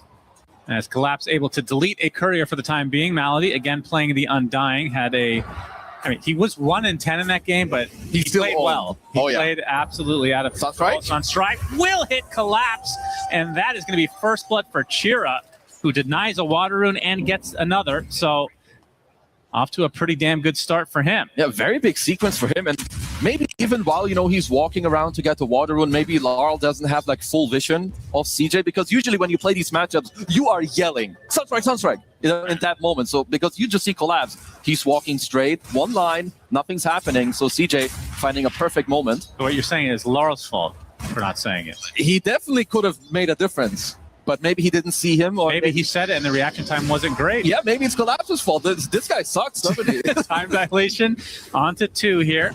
You talked about how powerful that spell is this game against the Invoker. Undying has Decay on very low cooldown. It's good against all the heroes, I'm not going to lie. Yeah, as Blastoff going to connect from Soxa. As DM is there with a hoof stomp, and they will clean up Rue in turn. Yatoro trying to get the job done with the Soxa, but the Lotus keeps him safe. As he will be pressured out. Gets off that time walk. So, perhaps hold that thought. Bushwhack on it too. Very nicely done on the Malady. As Watson now getting blocked off by Collapse. We'll be able to get back to this tier 1. Not quite. Still very good pressure. Getting some kill here. And you also see that Watson is on overall low HP. Is there, if you're picking Void, which again is not the most common thing, is Battle Fury just the way to go, or is there actually a choice here? I don't think you always need to go Battle Fury. I still like, the overall Maelstrom into Mjolnir's overall a good build. We've also seen some games with like Dominator. But for now, I do think if you're playing Void in this match, you need some type of HP regen, which is why the Ring of Health should be pretty nice. Because going up against Centaur, like Void does not pressure this hero, which means DM should be up to a very good early game. Yeah, are we getting to territory? I guess it depends on how this game goes, but we're going to start seeing Centaur bans in the earlier state. I think we need to start seeing Centaur bans or like high physical damage heroes that shred this guy. Like maybe some TA +1 in potential lanes. Or maybe if you pick Undying on your side, that helps potentially. Is you see the Cold Snap going to work on Not Me. He's going to be cleaned up easily, as he did get to steal the rune at the very least for the Spirit side. And Laurel is level 6, so Mortimer Kiss is online. Sunstrike will be shared by the creep, so Collapse lives. Yep. Nicely done to just make sure even if the Sunstrike is there, of course it will considering, we talked about Void being a really slow hero, but because of all these combos, do you think that there's any opportunity for Yatoro to kind of TP to mid lane, get a time walk into a Chrono, into the Laurel ult? Absolutely. I do think it would be we're going to see the first Mortimer's Kisses as nice gaze there from Rue to help set it up. It's definitely like you're looking for it, right? You'll be happy free farming, but if a play opens itself up, you're definitely going there. CJ definitely overplaying here quite a bit. Might get TP coming in, Collapse gets off the swatch. Tornado hits all 3 trifecta. But the cookie does come right after. It's enough for him to walk away. Well, I was saying he's overplaying, but he made the best of that, because in the meantime, look what happened to the Wisdom Shrines. Double again. up here for Yandex. Malady. The Wisdom Shrine bot himself, programmed to do one thing and one. It doesn't matter if he dies 10 times in a game, he will be going to the Wisdom Shrine. Every 7 minutes he will be there, even without the tombstone this time around. So you might as well give Global Vision to Spirit, because you know he's going to be there. I'm just making it work, though, because very, very costly. You're bringing so many heroes mid to this Invoker, using your TPs, using resources. Now they're going to spot him here. Swashbuckle gets him to relatively low HP, and Malady will fall. They do have, so the first snap... But he's back! Which is very nice. But they do have the snap ult against the Centaur early on. It's also another thing. Like, he just reaches the state very early where you can't really kill him. But Snap Ult, honestly, if you have a Snap Mid, you don't care what heroes the enemy team has. If you have any stun or slow with a Snap Ult on top, that hero is dead. Shield Rune? Ooh, Chira does pick it up in time. And now the Cold Snap onto Laurel with the Tombstone as well. The That's pushback onto 2, though, into a cookie onto 2. If only they had Chain Frost. Right here comes Yatoro. Is level 6. Might not even need to use anything drastic here as Chira Jr. getting chased. There's the Chrono onto 2. Not that much follow-up, but Stupid Chira taser. Jr., the Stampede is going to be there, but not Are you in time as serious? Collapse gets the kill with the Swashbuckle. A nice turnaround here from Spirit. Very disciplined on the Chronosphere. Yatoro was waiting 10 years for the taser to pop, and then the one hit on CJ while he stampeded was a bash. I'm pretty sure without that bash, he actually would not have died.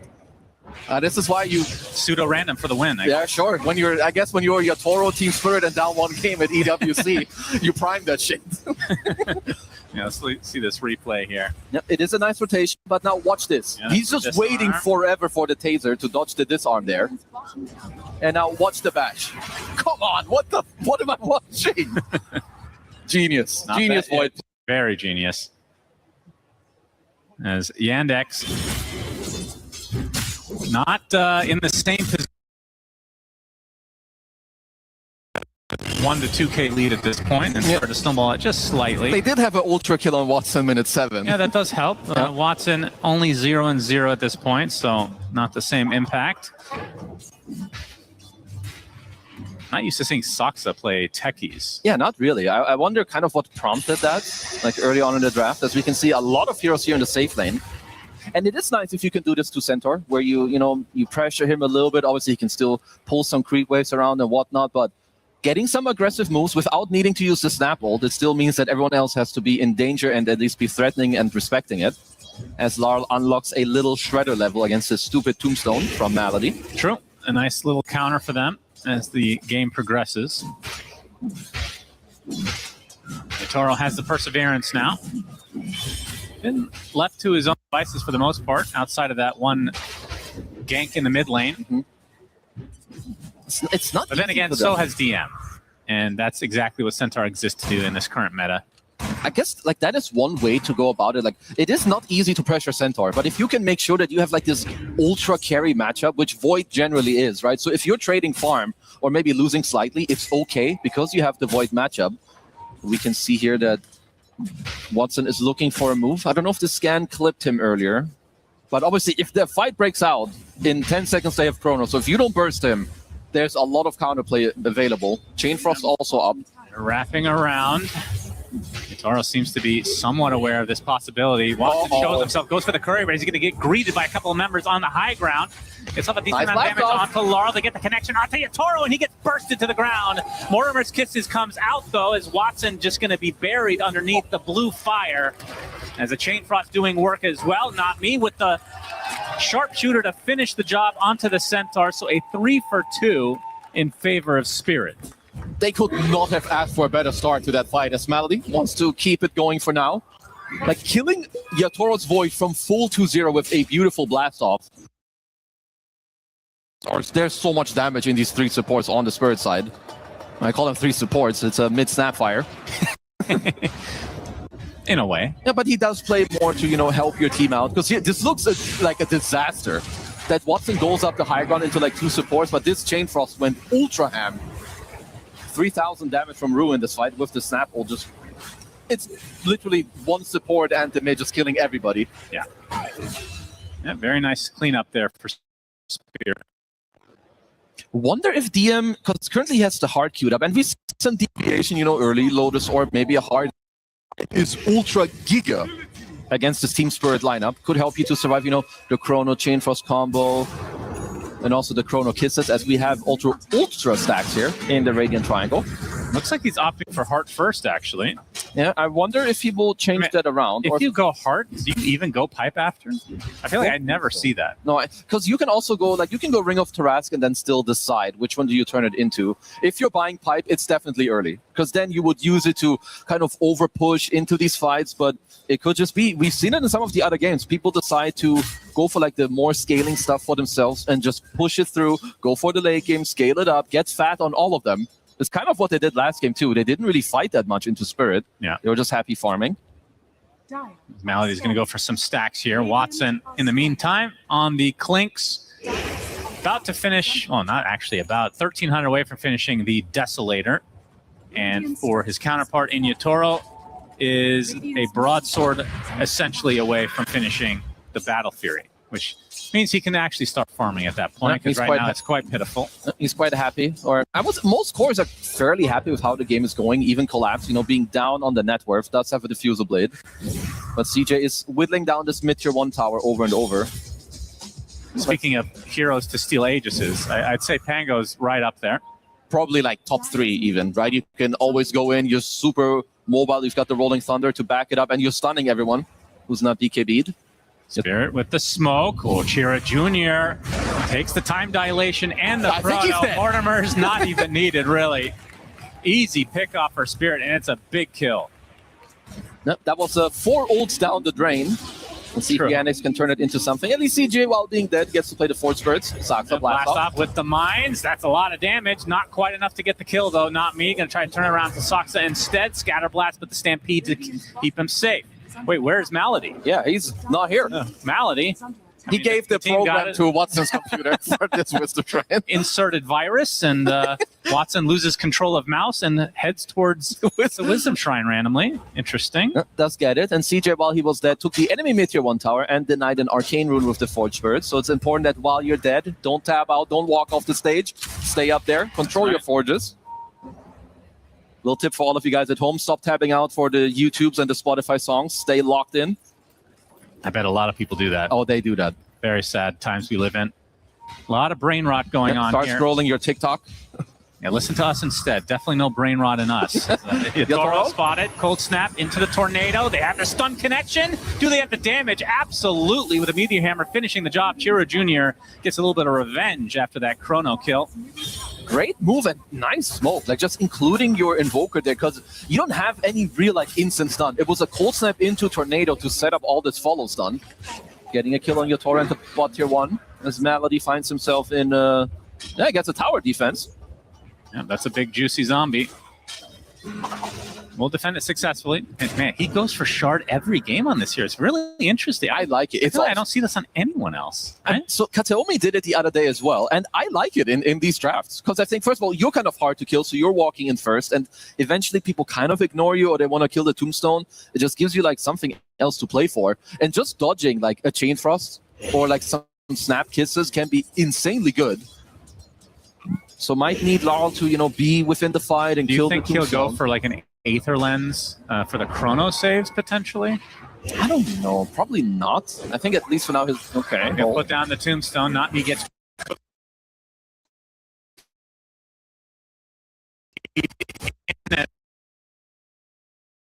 As Spirit just completely destroy him. Yeah, I'm surprised that's already up again. Yep. Like I just heard him laugh a couple minutes ago. Watson wants to open things up. They get the blast off of it too with the mines coming out and the Sunstrike. It's enough. Collapse dead to rights as Chira Jr. finds a little squirrel on the back line as well. They're clutching right now on the Yandex. You go towards the bottom side first. You kill the Void, open up to tier 1. So now you can just leave DM alone. And again, it's just a cold snap blast off into the bomb bus combo. And you kill Collapse from full to 0. They're going to fortify here, and there's the Battle Fury for Yatoro, which means fighting time, apparently. Yeah, I'm surprised he TP'd to this fight, but this is a very good read from Yandex. Yeah, I mean, he does have Chrono, so the Chrono Mortimers. But he can go to work now on this soon-to-be ancient stack. Saksa. Again, it's so weird to see him playing techies, but so far, so good for him. No, he's kind of owning. He's had an overall pretty good laning stage. Now finding play after play where they connect. And the Forge Spirits, once any tower, they just squeeze out the last hit there. So gold injection and map play here now should favor Yandex early on. So it'll be the first item after Battle Fury, Manta for Yatoro, which I would assume dissuades the... I'm not even sure. Do you go Bloodthorn anymore on Clinks? He has the Death to start. You definitely still do, but it's more like later on. I would assume that is quite a good nullifier game for him as well. And you just need to build damage on this hero. Whichever way you feel like you'll get that out like more quickly, whether it's a Daedalus, maybe you need a nullifier because there's some Lich Shield, is totally up to you. But you definitely can go Bloodthorn still. I mean, it's definitely good against Pango. He has Shard, or once he gets shard, won't be able to use it while silenced, so we'll have to actually upgrade to a disperser eventually to dispel that. I mean, you used to see back in the day Lotus, but you don't want to buy that on Pango, really. Not really. Only if you like really need it, and like you said, for now, there's no real like ultra reason for it. Of course, the armor would be nice. What happened to the Yules, Pango? I mean, it was back in the day when you were just playing for like this ultra giga chain stun with like the Yules. I think nowadays... Does it still work that way? It still does. I mean, it's like not as good as it used to because the stun is like, first of all, way lower. But also, it's just the fact that you want to scale on Pango. You want to go Diffusal, you want to go Blink, you want to go Shard, Aghanims, and then like whatever luxurious stuff like Octarine, Nullifiers. You really wouldn't put Basher in that category. Definitely, it still comes out like around those items. Well, there's the heart coming out for DM as Collapse is seen. Tornado not going to clip him. Gets off the shield crash just in time, and the Sunstrike's doing so much damage. He gets killed up before the TPs can come in. Now the counteraction onto the newly picked up heart from the Centaur. DM taking a lot of damage. Even the heart not enough for him to survive. Watson opens it up on the support, so deletes the Lich. I don't think there's he's a getting bonus anyone here, but absolutely no follow-up for Yatoro. So Yandex, they get 3-for-1 special. And they're going to pressure this tier 2. They've got the way better mid game in this game. And I'm not only talking about heroes, I'm talking about execution and what they're doing. Going here, you find this is another fight where Collapse just doesn't do anything.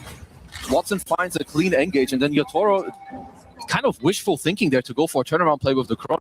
As long as Saksa is there with the taser, you're not really killing anybody.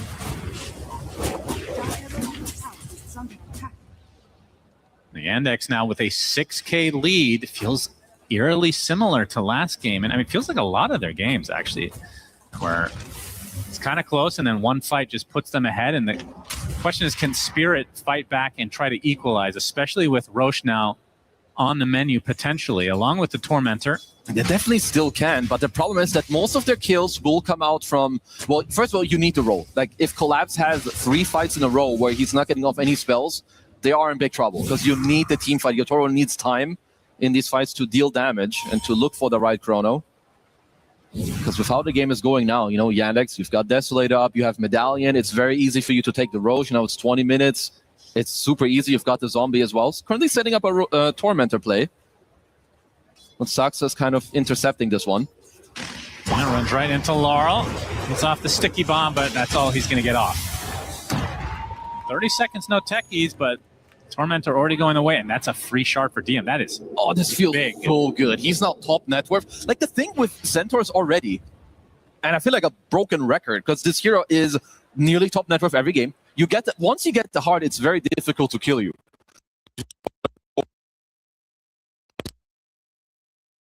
3 stacks, maybe 4 on the double edge within the fight. If DM has a good start to the fight and gets like 1 or 2 heroes Collapse. Oh my. Burns away to cheer us. They're just getting another big kill for Yandex. They're just getting gamed. Like in the early game, CJ, they try to gank him, he gets out, they get the double Wisdom Shrine, and now here, play after play.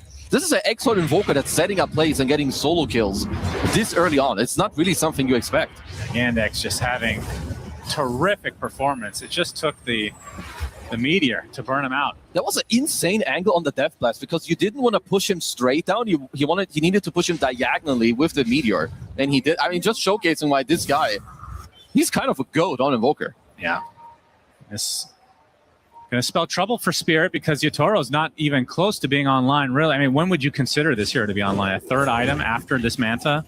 It can be on your 3rd item, but his 3rd item is BKB, which means his damage output is not crazy. And right. you're not playing with any Solar Crest, Bloodlust, and Power. That's like kind of letting you skip an item. And Saksa finds one in the Squirrel, and Good Watson pushback. there to help clean up. Sunstrike not going to hit, not be stuck inside a corner. The Mortimer's just ripping Saksa a new one as Yatoro able to claim him. A good turnaround here for Spirit. The Yandex, I mean, if that's all they're going to give up, then not the end of the world at all. Yeah, that was a snap ult use, and you know where all the heroes are, so you don't really care. There's CJ as well. This is a very annoying combo. The Ghostwalk Shard combo with the Searing Signet. You're just clearing like every creep camp and every creep wave. Very, very nasty. I've noticed that Yandex in general really prioritize shards on average. I wonder if they have like this hero pool where they're just not picking certain heroes that their shard just sucks ass. Honestly, you're picking Malady. He gets his shard every game really early, and I'm not saying this is a bad shard. He hasn't used it. Like, it's been literally not been used a single time, but it opens up the Tormentor to go to somebody that could be even more valuable, with the Centaur being the Centaur is definitely one of the ones that I love seeing this early on. Like, the fact that you have a chance to get it is definitely ultra nice. And there's something about overall how Yannick's play the mid game. I feel like they're very disciplined, but not in like a, oh, we're just gonna farm. They farm nicely for map control, and then they always squeeze in like one explosive play into back off. Right. Wait a bit, find the same scenario, set it up on the map, and then do it again. Very calculated. Stealing some farm now from the enemy Ancients. Chira Jr. is going for the Glip Glop, as he'd like to call it, Leipnir, so extra AoE. Definitely love that one. They're closing in on a gem on Not Me, but he will die first. And Watson claims him, and let's see what his progress is. So effectively a recipe away from a BKB on the Clinks, and would assume that with that... Actually, let's see what that ends up aligning with, because Chira Jr. is going to have his Gleipnir by that point, and DM, who just picked up a Blink, is already 1,000 into, actually more so, has the Ogre Club, and getting a BKB next. Indeed, Chronosphere comes out from Yatoro. Do they have the follow-up damage? Absolutely. Mortimer's Kisses with Laurel, focusing it with the BKB. Big kills coming out from Spirit into Roche. This is a huge play for them. This is really big, because with what it looked like, I think Spirit were going to go Roche anyway, just so it doesn't go to the bottom side on the 25th minute mark. But now he just kind of handed them free kills. Watson, is he actually going to try for this? Malady actually jumps in, but Roche is not even remotely low. Yatoro jumps on top of Watson, gets cookied right on his face. Collapses, not going to survive, but they do kill off Watson in the end. And DM joining the party now with the double edge into the hoof stomp. Where's the backup, though? He's got his little baby Centaur to help out, but that's about it. He gets cookied, completely stun locked as Malady shows up in his Fletch Golem. Not nearly enough as Spirit. A 4-for-1, and they're going to get Roche on top of Malady in all likelihood. They kill off the Tombstone here shortly, along with Malady. That is a full team-wide Spirit. I don't know how this team does it. Definitely have to question at least a little bit what Yannick's ended up doing there, as they want to kill Roche before he goes all the way to the other pit. In the middle of the river, a absolutely much-needed play here from Spirit. Finding like this two-man go at first onto both CJ and Sox were quite aggressive, because this game was really starting to go out of control. And I do think Yatoro needed to chrono here, like there is a BKB available onto CJ. Yeah, it's so funny to see a Snapfire BKB to get ulti off. It's just something uncanny about it. But it's extremely effective when you have the Chronosphere set up. I wonder why they committed like so much on Yannick. After you lost two heroes, maybe you just like throw in the Tombstone or let Malady do it on his own and just, you know, play a little bit more time on both DM and Watson. Yeah, it felt like a little domino effect here, as they just desperately tried to get the delay for Roche to switch spots, but in the end, it didn't really matter. They lose everybody on their team, and Roche dies mid-river anyway. Can definitely be one of those things where, you know, you are playing against Spirit, you're in the playoffs, you don't really want to give them anything they don't deserve, because you know what they can do later if they do get the gold and the time to get there. Yatoro knows that Chira's nearby, hounding him a bit. Laurel joining in on the fun. They all see each other, as both sides have nearly identical wards and sentries. Gonna need some high ground vision for that ward, but we'll back away for now, as looks like the Lich is going to get dropped here. Gets the Chain Frost off, but to no avail. Yannick still with a 5k lead, but we'll see how much. I mean, anytime you have a hero like a Faceless Void that you want to get to late game, if you could just, even just taking the Aegis away from the enemy to delay, buying extra time for this hero is huge. Any time and space is really all that you want. Now Rolling Thunder. Watson in a bit of trouble here. Laurel is nearby, doing a lot of right-click damage to Collapse. There's the Mortimer's Kisses as Watson's going to try to brush it off with that BKB. Yatoro looking for a bash, gets the Chronosphere, and that's a kill. 75 seconds on the deck now for Watson. Zandex trying to open something up on the bot side of the map. Not happening, though. That's another, and you know how they knew that Watson was up there? They have a sentry on their watcher next to the Radiant Wisdom Shrine, so they knew that he was walking through this area. Probably because of Malady. Yeah, probably they're ready for the Wisdom Shrine bot to walk over there. The tier 1 tower still up, but not for long. These are big moves. Of course, they did have to use the chrono. Let's see if Yannick's going to try to do something on that timing. Actually will be defended. Yeah, don't think Malady's going for this shrine this time. No. And you asked about the Yule Scepter. You will receive one, as Collapse did just finish it up. Because just trying to make sure to live through some of the stun log. Klings is also the type of hero, like when you're trying to get away from him, there's still like 14 projectiles following you. So you can look to dodge that, which is quite nice. A little surprising, though, I think. A little bit. Because no Bloodthorn ended up coming out for Watson. Definitely will be coming out if later. you have like a Cold Snap or something like that, you have the Shard already on Pango. I think also one thing Spirit learned from the last game, tier 3 greedy enchantments, they only had 3. They're now upgraded to 4. Oh, wow, that's good. The only one that doesn't have it is Yatoro. Basically, the only 2 guys that don't have it are the 2 hard carries, because they actually need to hit heroes in the face. Very interesting mechanic we have in the game. Collapse. Rolling Thunder. Gets the dust. Chira Jr. has to pop the BKB now in retreat with the help of the Stampede as well. Gets off the Tornado. Attempting to TP in the cover of the BKB is fine. Does get Piercing out. stun without the chrono up. Yeah, do need Yatoro there to at least use 1 auto attack or a chrono. Malady. Nice dodge. Will grab himself. TP's coming in. He's going to get broken thanks to the Sharpshooter. Just getting destroyed. But the Hoofstomp comes out onto Yatoro with the Meteors as well. That's life number 1. Very little commitment needed from Yandex. Okay, Just look at the damage onto Rue. Completely decimated. Now Yatoro getting help with that bushwhack into the Mortimer's Kisses. Klink's getting bashed up now. There's the Chronosphere on top. Is this enough damage to kill him off? It is. Another death for Watson. Flip off. Vipnir onto 2 as Yandex want to continue to fight despite not having their Klinks. Laurel gets isolated on the other side, gets Hoofstomp into the double edge. Looks like he's going to drop his Yatoro, trying to right-click down Malady. We'll get that double kill. And it's Collapse attempted TP. Looks to be fine. Nope, the Yules cancels it. Into the Sunstrike, into the kill for Yandex. A lot of back and forth in these fights. There are just some things happening that other players would not pull off. The fact that Malady dodged the initial pushback because he tombed himself was a huge deal. It made him like overcommit, stay on the Undying, stay on the Tombstone. Because even though Watson died very early on, look at, they have so much damage on all the other heroes. Like DM if the fight drags on. Like, look at this dodge. It's crazy good.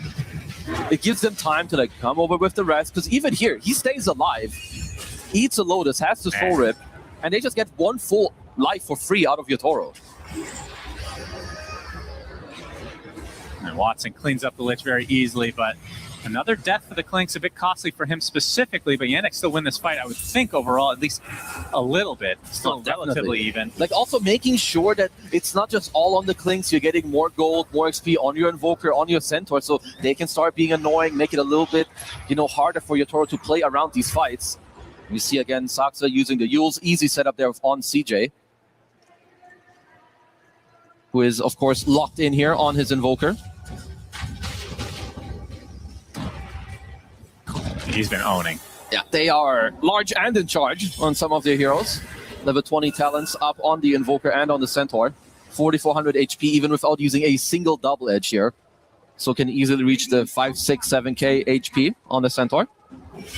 And what's he going for next? It's going to be the Lotus, which I thought might be optimized a little, or picked up a little bit earlier because of time dilation, but not the case. I mean, BKBs have been coming out in full force. Yeah, so. they do kind of need it, and I think it's the correct choice. This way he also gives himself a little bit of armor. Should maybe be looking on a Shivas later on for one of their heroes, as they don't have one of those yet. What is Yatoro building? Is that an Ag? Yeah. I mean, but they swapped it around so much, you kind of need to go Ags nowadays on Void. It's way too good. It gives you so many effects. You just get the, you get your kind of old shard, how it used to be, and you also get the AoE badge, which is very nice. So Yandex had to fight for this Tormentor. Yeah. Raid boss down. What was now all 5 shards coming in, so what Techies was the Techies abbreviation? Mutual something destruction? Assured destruction. Exactly. Yeah, thank you to the fan out there that you educated us. And you signed his stock, of course. That's NA and German education system failing us. Yeah. See, Spirit be looking for a bigger play. It's a 5-man smoke. Roche can't even be out. Okay, this is the classic Yatoro finding a amplified damage rune. And DM, I think he's dead. Pops it. Okay, he's not dead. Barely gets out with full HP. I don't know exactly what happened. I thought they would definitely jump him. It looked like that Yatoro like initially turned around. Maybe someone showed on like the midway for a moment and they were looking at something else. Because I guess, I mean, we have the vision, obviously. They don't know if everybody's behind him. You don't want to just chrono a single centaur. Or do you? I don't know. You could, but even then they needed to cancel his blink, maybe also pull him with Rue. But you can tell that, Yannick's making the best of the map. I like their map split currently. CJ can always be on one side lane, push in the lane with the Ghost Walk, keep your Force Birds there. Did get pushed out of it now, because they still have this top tier 1 tower alive, which, for Yannick's definitely very, very helpful. Now the Aghanim Scepter online for Yatoro, starting to hit pretty hard. Can obviously do the backtrack shenanigans, so doesn't have to commit fully to a fight anymore. One of his next items, so he's queuing up Lincolns, which I assume is, to counteract the hexes, that they already have one on CJ. And you know that in the late game, like when you play against some of these supports, especially Saxa in this game, there's a Lens, a Yules, a Force. Eventually there's going to be one bigger one, which is also a hex. But it does mean that Yatoro's damage output, it's not that crazy. Yeah, I'm not going to question Yatoro. Okay. I think it's the one where this comment is actually true. You should not. Yeah. So like Lincoln's, and then on his last item, maybe he knows this game's going mega late anyway. So maybe he's waiting for the 60-minute Stygian.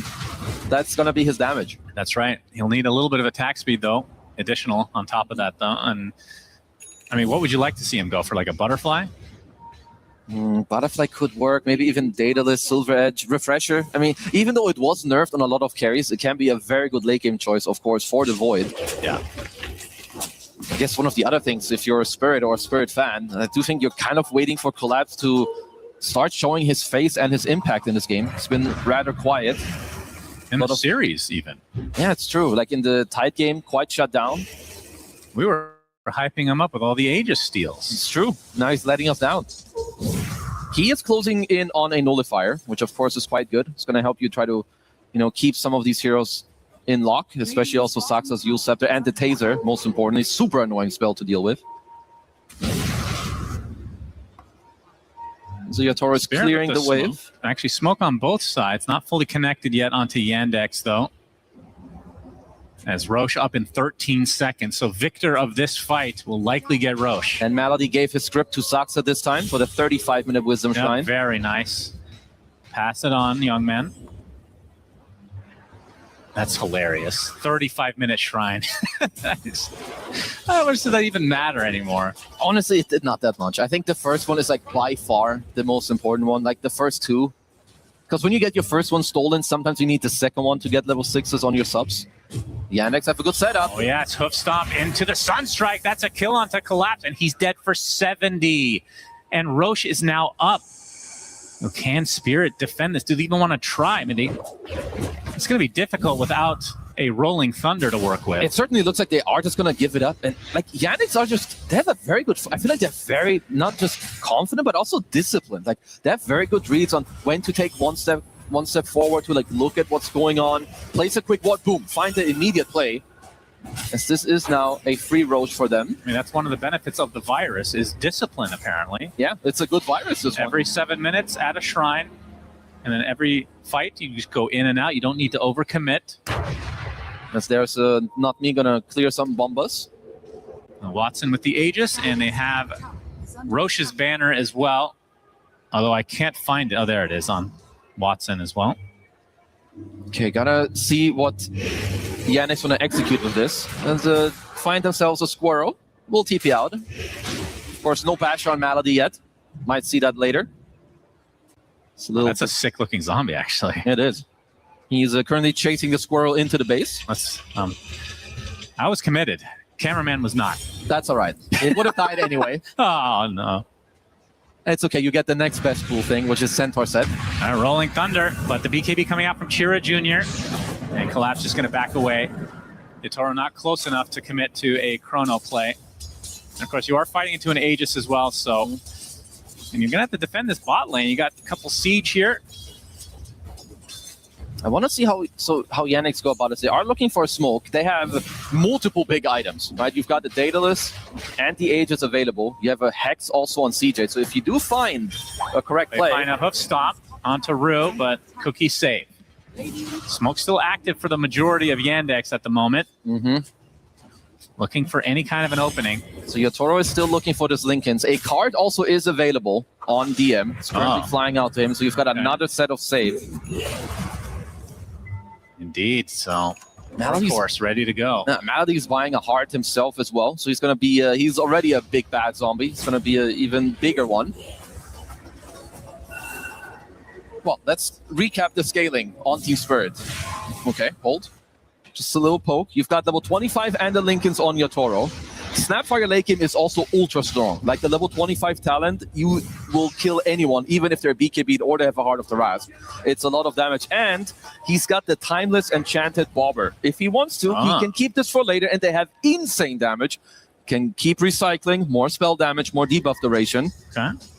Would like to see that now that Tai Lung is out of the tournament. Yeah, true. Gotta have somebody that's a successor. After all, pass it down. Gotta have another miracle performance here if they do want to stay in the tournament for Spirit. It's another Hex completed on Saxa. Yeah, this Aegis. I mean, so far they haven't done. They've been constricting the map quite a bit. You can see the lead is continuing to grow ever so slowly in the favor of Yandex. 15K at the moment. I definitely don't mind that Yannick's aren't like, doing some weird play where we've seen this from other teams, right? Oh, we have Aegis, we need to go high ground. You just play the map and what is in front of you. If the map looks good, if you get a kill, you go for that, maybe then you can go high ground. Otherwise, I'm a big fan of the, you wait for the double siege wave and then you can drop the banner. So minute 40, maybe with that wave, you could look to poke because you could force Spirit potentially out of position to kill the banner on the siege creeps.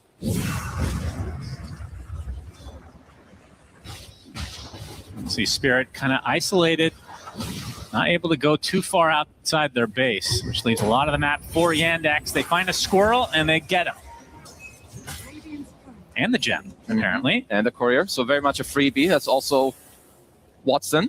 I think he bought an Aghanim Scepter, so could just help them to potentially, go up to the high ground, drop your army, help yourselves with the push.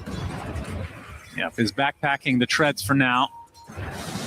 And Roche banner play, so the siege has come for Spirit. What can they do? Alacrity applied to Watson as well. And you can right-click down from very far back. They're going to open things up with the Rolling Thunder, but the save comes in with the Workhorse. It's enough. Saves out the Clinks. Obviously had that second life, but no need to use it right away. And again, that Roche banner still up and running. They get the batch onto Watson.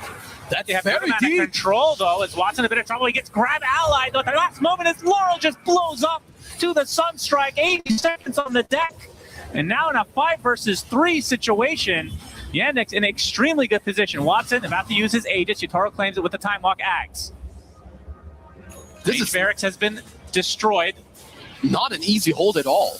You have no more Pangarol for 40 seconds, and Laurel finding himself with some of his bigger misplays that I've seen in a while. Yeah, they're just going to get this with Forge Spirits. Not a real commitment needed. Alacrity allows this opportunity to arise for Yandex. 22K lead. Do they know about the buyback situation, though? They do not, because this is a gold-related one. Only 240 gold away for buyback on Laurel. I think especially like with that type of play, which is already not normal, you would assume that he has buyback. So Yannick can just keep playing it cool. Also, with how much money they've got loaded up in their bank, you have CJ on 9,000 gold. Yeah, there's no need to rush this at all, especially with a lot of this dead gold that you're talking about. Now, Heart on Malady. Okay, so he's Blade Mal Heart. How much HP is he going to have when he hits Flesh Golem? That's we'll have to pay attention to. Well, it depends also on how many decay stacks he has up going. So he can definitely reach like 4 or 5K HP. Insane. In the next couple of fights. And he's not the only one, because DM is already rocking a basic 4,900 without even doing anything. Is it time to get rid of Greedy or never? Depends kind of what he has going here on the Centaur. I mean, you can... I was looking at Undying, but sure, anyone. Oh, okay. All the same. For the Centaur, if once a fight breaks out, I think you can just take the Pendulum with like whatever you want. You can go Evasion. Okay, so you just wait for a fight and then click. Yeah, like once you don't need... Because at this point, you're starting to be full slotted. You're waiting. If a fight breaks out, you take that. What are Malady's options? I mean, same story. He can just go the Pendulum if he wants. Or the Idol of Skriok. I like this item. Get yourself a bit of slow resistance, some evasion. Still 2 minutes for the next Roche potential. And I'm sure Yandex, their lead will grow even more. Oh, it absolutely will. So from Spirit, what exactly are the power spikes? I mean, Yatoro's obviously going to be the #1 on the list in terms of what can he buy. Still not going for straight damage. It's going to be more stat related. So he has the Lincolns into Scotty now. The Scotty is good. I don't think it's the biggest difference maker yet. I'm honestly just looking at Laurel. I think you need... It's more about their spells as it is some of their items. So like a good Snap Ult with a potential Chain Frost and the roll. I mean, the next big timing in my mind for Spirit is the 25 talent on Laurel here, which will take a bit. Obviously going from, what, like level 23, which he is about to be, to 25. Doxa spotted. Can't commit, though, for Yatoro. I mean, I'm trying to think of Yatoro's play here, because Refresher you brought up as obviously a classic Faceless Void item.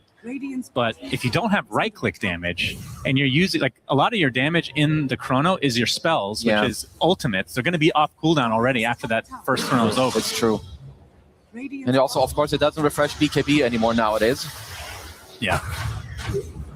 No, Sox is going to find himself a little treat in the form of Rue. Yannick's have a superb hold on this game. 27k lead.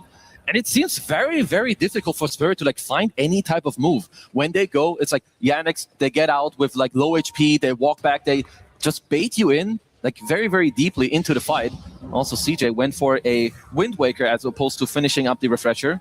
So if there's not a nullifier on that initial target, you will always have the Wind Waker available. Oh, Yatoro's getting chased. Looks like he'll be fine though. Collapse gets out as well.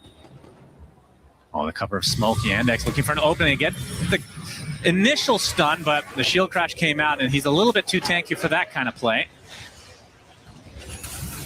They are slowing the Centaur to a great degree. Yatoro comes in and they're going to use the workhorse, trying to turn this around onto the Faceless Void instead, pops the BKB. There's the grab ally on self again. Collapse already using his ultimate. The Chronosphere is there with the Mortimers right on top of the Yule. Applied to the Clinks to stay alive. They get the Hex. They get the turnaround to Yatoro. Dead for 100 seconds.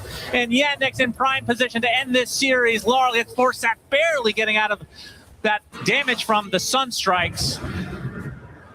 And it's a double buyback for Spirit, but they find themselves in an enormous hole, an abyss. 35k deficit for them. It's 80 seconds without Yatoro. Like, Yannick's might just do one of the impossibles, beating Spirit this early off at an EWC playoff. Good Sinister Gaze, but the Tornado is coming, gonna not clip anything. They actually do kill off DM. He's gonna buy back instantly, knowing that the Faceless Void likely cannot get back into this game. Gleipnir onto 2. Sheep Stick to follow. Gonna wrap around, and Watson just focusing on the barracks. This is gonna be a second set in favor of Yandex, and they can go for the Megas right now if they want. There's not a lot of damage left on Spirit. They can just walk it up. Yatoro 1,700 gold away from buyback, so not even remotely close. So 45 seconds they have to defend. There's also no ults available. Watson with the Alacrity. Bushwhack as well. DM gets the opening stun. Into the Tornado with the Meteor to follow. Collapse has to swashbuckle away, and this is going to provide a lot of space for the Clinks to hit buildings, or the Lich, in fact. They delete Rue, and now the buildings shall melt. And these buildings, and this is going to be Megas, for sure, for Yandex. And they're likely going to back away because the virus is telling them this is disciplined play. You have to back up. 15 seconds on Faceless Void. Wisdom Shrine in 3 minutes. Time to wait for that if you're Malady. Well, 37k lead, Megas. Lots of, you can build whatever you want. And with how Yandex are playing, this is an incredibly hard comeback for Spirit. And Roche is up as well, so likely to take that next once they regroup with all these extra items coming out. You can just see, like, they're making so many small problems. When Yatoro goes in, they have double Hex. You can use, or even the Yules, you can use one to break the Lincolns, then Hex them up. And they did, kind of forcing something small out of it. There's a roll. And then if there's no nullifier on this Wind Waker, it's definitely a big problem. And you saw it there. They couldn't even kill Watson in the Chrono. Well, likely one last stand remains for Team Spirit. Former EWC champions might be vanquished by Yandex, who have had quite the incredible year, an unexpected year. Yeah. No, they've Watson been opens up on Roche. They have been priming. Where's Collapse? Pay attention to Collapse. He's got to go big. Because He so might far, not be trying for it. No, I mean, it's difficult, right? Against Megas, it's so obvious. Also, mines, you have to go through that. Yeah. So this will end up being a freebie. Your prediction of 2 Aegis steals not going to happen. Not at it all. seems. Not even close to 1. Well, there was one, but on the other team for game 1. Yeah, I was talking about collapse, so you have to take the L We on can that let that one. slide. Okay. So if they can hold on for the next round, That's another 10 minutes. 20. I need 20 minutes with 2 collapse Aegis steals. It can happen. I mean, if they want to stay in this game and the series, they'll have to pull out something like that. Aegis, Cheese, Refresher Shard. Watson's holding the Refresher Shard in his backpack right now. I mean, surely Chira has an actual Refresher Orb now, so that's why he's not holding it. I think he can keep it on the Clinks. You can go double army and just throw a bunch of garbage out there in their way. Double army, does that equal the original army that they had like 6 months ago that would just melt buildings by itself? Probably. Maybe even the one army before is stronger than a double army now, because that hero was ridiculous. Yeah. And good luck reacting to the techies' minds now, as Saxa unlocks his 25 talent. He's got a Catalyst, another neutral item we talk about quite a lot. What is the delay normally for the mines? Is it a second? It's like over 1 second. Yeah, It's quite rough. Now it's like near instantaneous. It's an overwhelming blink for DM. He was already a nuisance. Now he can dodge, well, not rather dodge, but like cancel blink daggers, give vision. Like you go in with overwhelming blink and Shivas. Also have pendulums. Honestly, quite good neutral items, right? The overall against the Faceless Void, they kind of play for this overall, like blowing you up from full to 0. And 3 of their cores are holding onto a pendulum. Or rather, 2 cores. And Malady, who's kind of a core when it comes to the HP. It is Team Spirit against Mega Creeps, though. Would you pick a different team to defend? Absolutely in not. all of history of Dota. It has to be them. Don't have they have okay defense, right? Of course, you have a Battle Fury, you have Void, which is fine. Snapfire is okay. You have Lit Shield also, which is quite good against defending later. And if you ever reach the 25 talent, you get the HP regen. Yeah. I mean, also something else I want to see from Rue. Like, you have buyback, you have Chain Frost on death. After using your Chain Frost, I think you just blink in there and die to skeletons and pop another Chain Frost. In hope, and because you need every type of damage. When you're down this far, you need to scrape for every damage and every idea that you have. All right, how is Laurel doing? We need his 25 talent. Man, he's still not there. Wow. He will have it soon. That was, I feel like you had that conversation like 10 minutes ago. He was level 23. They're not killing any heroes. They're losing every fight. They're just getting outplayed by Yandex. They're not giving them anything. Chira looking for an opening. What are they waiting for Yandex? Is there an item? Okay, well, they're going to smoke nonetheless. And they're going to try to finish this right here, right now. Wrapping around to the bot side of the map. Pick a lane, any lane, and make your presence known. There's a couple of buybacks available for Team Spirit. Collapse shows himself, gets hexed. Nullifier applies to the end, just not doing too much. Gets off the shield crash, but he's going to get Sunstrike. The cookie actually saves him for a bit, but he still ends up dropping in the end. 2 minutes down and out. Malady, okay, they get the Chronosphere onto 2. The horse cart is on techies. Not the target he wanted as the Invoker does fall. Obviously, Chira does have buyback, and they have Sinister Hole, by the way. That's a good one. And they follow it up with anything. Batch connects. There's the Sinister Hole onto 3 here. Trying to do some damage. It's Yatoro, but he gets melted. Absolute destruction on his part. He's going to buy back instantly along with Laurel. But the damage is overwhelming from Yandex. As look at the Clinks just going to town on these buildings. Now an AoE Deafening Blast. Likely to end this game here. Another team wipe in favor of Yandex as GG's come out. And Yandex, they vanquished the previous EWC champions in Team Spirit. Yeah, they are my favorite from this point onwards. They've been looking so good for a while. Also, I don't know if people spotted. So Collapse died without buyback. Malady blinked behind him. When Collapse rolled up, he made him roll into his own team because he blinked beyond him to then punch him into the Yandex side, something I've not seen in a long time. Yeah, Yandex, they are looking clean, confident, and insanely good.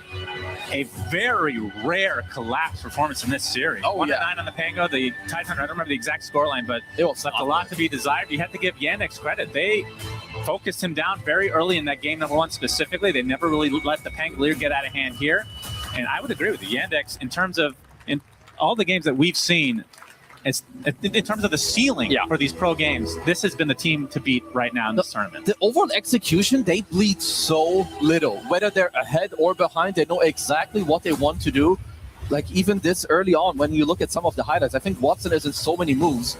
And it's also like they're both ending the game 11-4-11. I think CJ, I talk about it time and time again, such an improved player. Very like individually skilled how he's performing. That's a gamer face right there. He's ready to go. He's locked in. Yeah, and the same, like we talk a little bit, about Collapse who had a quiet series. I think Yotoro too. It's like these are some of the players you're expecting them to come up big. And I think even in this game, a lot of time, but not really pulling through.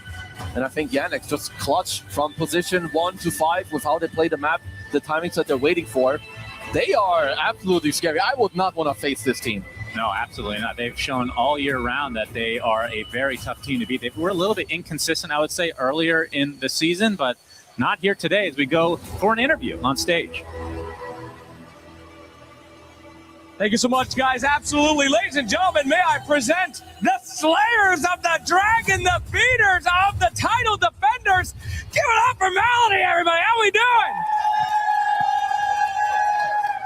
Sir, the caster said it best. You are the scariest team in Dota right now. And let me ask you why. You guys play the same heroes. You guys make the meta, yet still they just give it to you and you win. I don't get it. You guys play the exact same thing you always do, and one of the best teams in the world could not solve it. Why? It's just the consistency, We're just a stable guys who does the normal things, and it works out every time. Absolutely, it does. In fact, we can talk a little bit about the Undying. A lot of people are starting to pick up this Undying. Seems like they're kind of copying some homework here, but nobody quite does it like you. In fact, that Shard, I know, is a huge part of your gameplay style. Do you value this item a lot? Is this a must-have for your gameplay? I feel like it's very good. We were practicing it on scrims, and I was buying the Shard early on. So once we get the Tormentor, so my other core can get the Shard, and I think it's very good. All right, well, you could definitely tell. Okay, let's talk a little bit about your upcoming opponents. The next series is going to be Paravision, very scary team. But then there's the Kazakhstani brothers over on Rune Eaters. Tell me, I don't really care what you think about Paravision. I've seen it a million times. What do you think about Rune Eaters, man? I think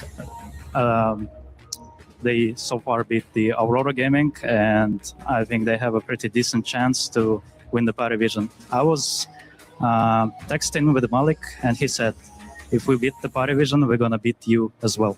Damn! All right. Well, we'll see if they can do it. Do you think they have a chance? You think you'll be seeing them? Yeah, I will give them maybe like 30% chance and 70 towards the Paravision. Well, that's depressing. Okay, fantastic. Well, I sure hope that our underdogs have a better chance than that. But let's welcome your team here. Gentlemen, please, to the stage. Here at EWC, we got some stuff to do, and you all should be extremely proud. Give it up for the boys. Taking out the last time's champion. Gentlemen, you ready to crush some keys? You ready to crush some souls? Let's go. It is time to go to the Crusher, baby. We're going to open things up for you here. All right, now I need to know who's going to be the crusher. I can crush. Chira Jr. crushing dreams. All right. Mr. Chira Jr., please, to the station, approach the key master. Satsuka, bend down really low with me. They want to see your face. Get lower. Drop it like it's hot, big dog. All right, here we go. Chira Jr., crush Team Spirit's dreams. Here, boy, get in. Yes, yes. Give your ass back. They are crushed, my friend, and you will move on. Congratulations, Yandex. We're going to get this for your inspections like a fine wine. I know you're a man of culture and class, Chira Jr. Please take a look at their broken dreams that build up your... Damn, you liquefied that shit. Okay, take a look at it. Do you approve? Oh, yeah. Yeah, I'm approve. You know we approve, baby. We're coming back. Next series coming up soon. Back to the panel.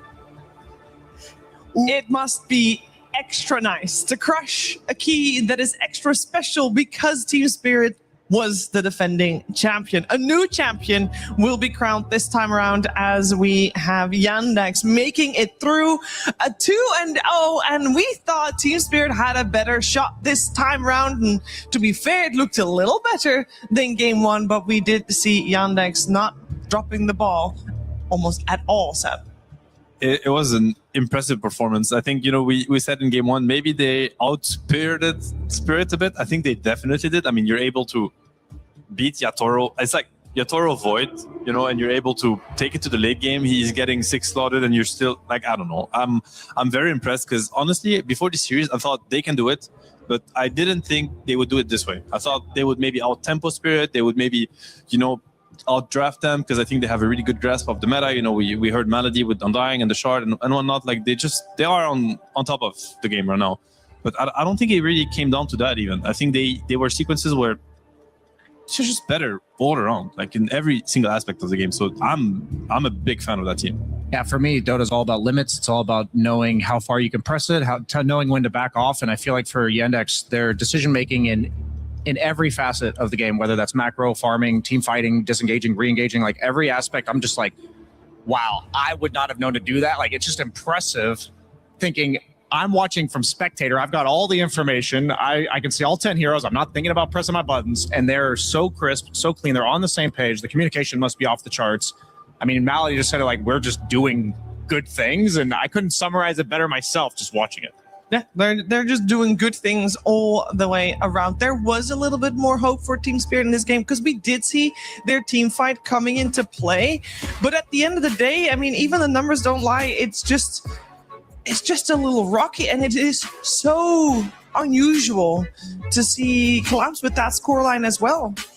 He just got shut down. Yeah, I think he didn't have the best showing this series, but again, I don't think it's so much related to Collapse than it is to how good Yandex are playing. Yeah. I mean, at some point, you meet opponents like that.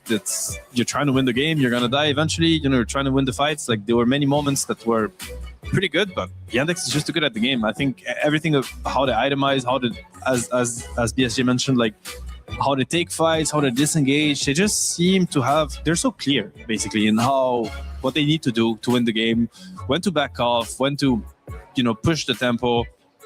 It's a beauty to watch. And again, yeah, as you mentioned, I think you put it well. It's like when you're watching and you don't find the solution and you don't find the clutch, and they find it with like half the info you have, 1/10 of the info you have, you just have to sit down and enjoy seeing some of the best players in the world perform. Yeah, it's just that simple. There was definitely one team that was the better team today. We call it the grand quarterfinals. I think maybe the level of play, Ryan, was a little different than what we thought. We thought this was going to be more even. I guess for me, I did think it was going to be more even. I think it was maybe even a bit hopeful because of the fact that some of the teams that looked very convincing in the group stage, even 1W and Aurora, having just dropped out against weaker teams than Team Spirit, I guess I would say, at least on paper.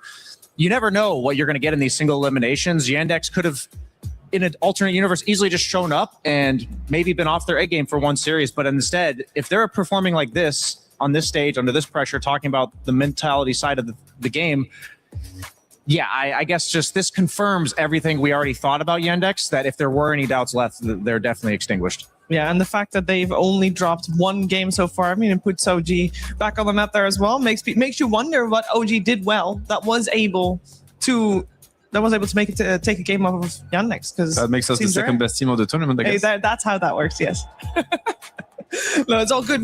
We talk about Yandex and they're doing a lot of things right. And, we say they outplay Team Spirit, but it's hard to quantify exactly what Yandex does better than others. So I believe, Brian, you're actually going to show us a couple of sequences where it's the little things that Yandex just does better than everybody else. Yeah, I was mentioning, like, I wouldn't know to do this if I was watching the game. So in the game, it's pretty wild. So I want to talk about kind of the story that's set up in my head, especially if I'm on the Team Spirit side.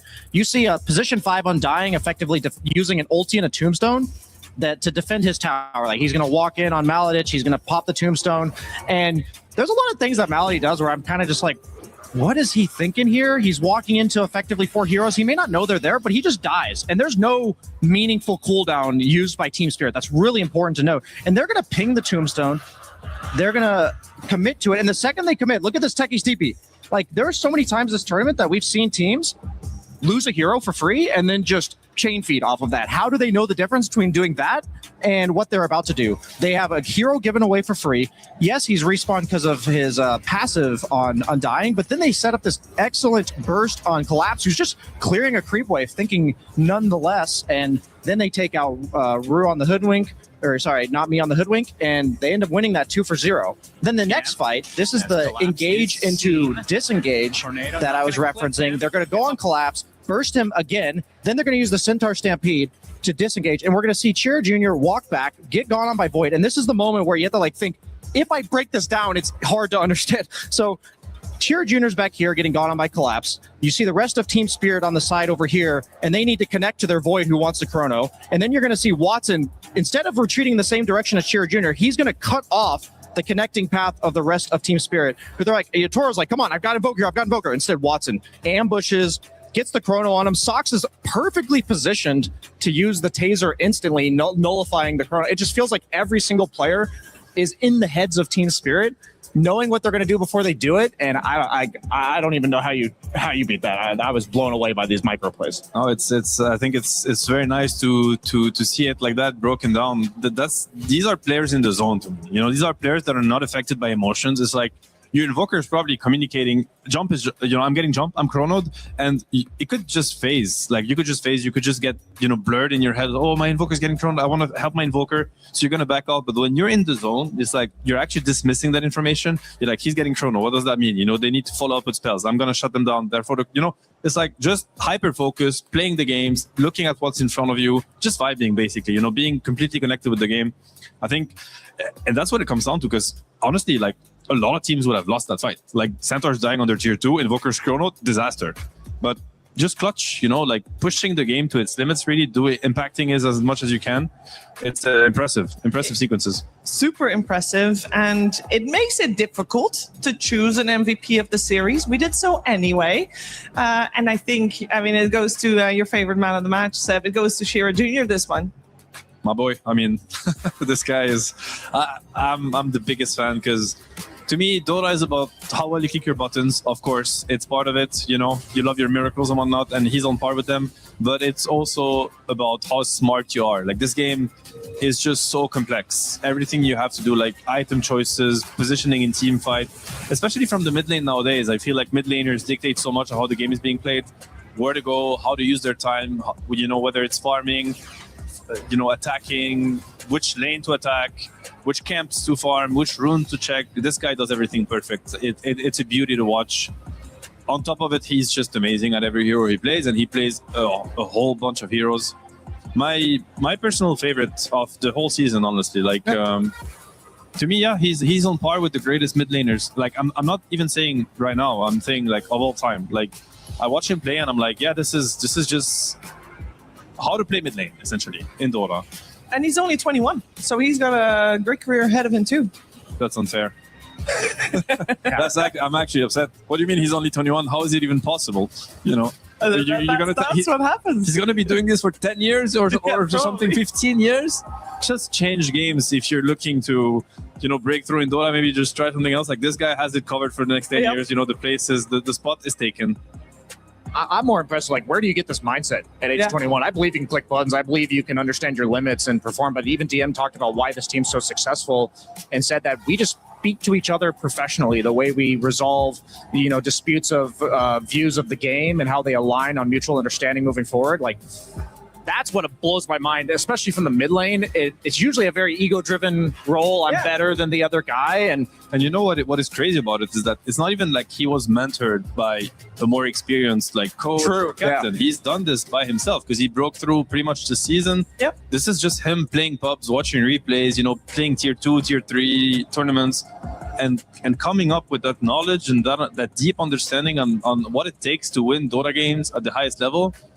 Props to this guy. Well-deserved win today. Hopefully they go further. I think he really deserves to lift the biggest trophies out there. Well, we're going to find out if he can lift this trophy here. Of course, there's a couple more steps in between that and now, because this was only the quarterfinals, we'll find out their opponents actually today, though, for the semifinals, because our next matchup is waiting with Rune Eaters and P-Vision. And we heard Malady on stage, and I'd love to get your take on that, as you already did a little bit, but 30% chance for Rune Eaters to beat P-Vision. Substantial. I'd take 30% against P-Vision any day. I'd take 10 at this point. I'd take 5. So 30 is very generous. You might think he was like skeptical or something. I think it's very generous. Like 30% versus P-Vision. This team is considered to be maybe top 3 this tournament. Like they could win the tournament and nobody would be surprised. It wouldn't be an upset or anything. So yeah, really looking forward. I think no one named Yandex as he did. So yeah, there's like these two teams are looking at each other, and maybe it's wishful thinking. Maybe Melody's like, get rid of them for us, please, so that we don't have to do it ourselves. I don't know. I don't know. Malady, I feel like Melody's the type of guy that's not afraid to just say, like, they're going to get dumpstered. It's not even going to be close. 99-1. So the fact that he's saying 7-30, I don't think he's doing that out of pity or anything like that. I think Rune Eaters has earned the respect that if P-Vision doesn't play their absolute best, that Rune Eaters is possible to overtake them with their skill ceiling. I've been blown away by Rune Eaters. Like, they had 5-game sequence in the last few days where they lost game 1 atrociously, and then they proceeded to win 4 games in a row, and they just don't look like the same team. And to see somebody leveling up like that, P-Vision doesn't need to level up. But today they're going to have to remain where they're at to even, like that's where that 30% is coming from, I believe. Yeah, we're going to find out how Rune Eaters will do against an even tougher challenge again today, as they have been on a tear. P-Vision versus Rune Eaters very soon. Before we get there, though, we are going to hear some confessions from Kezu. Was built to move. Not trapped at a desk in one singular posture for 12 hours a day. It's time your chair evolved. This is Secret Lab Titan Evo. Ergonomically engineered for you. Gamers, hybrid workers, artists. Backing your every move.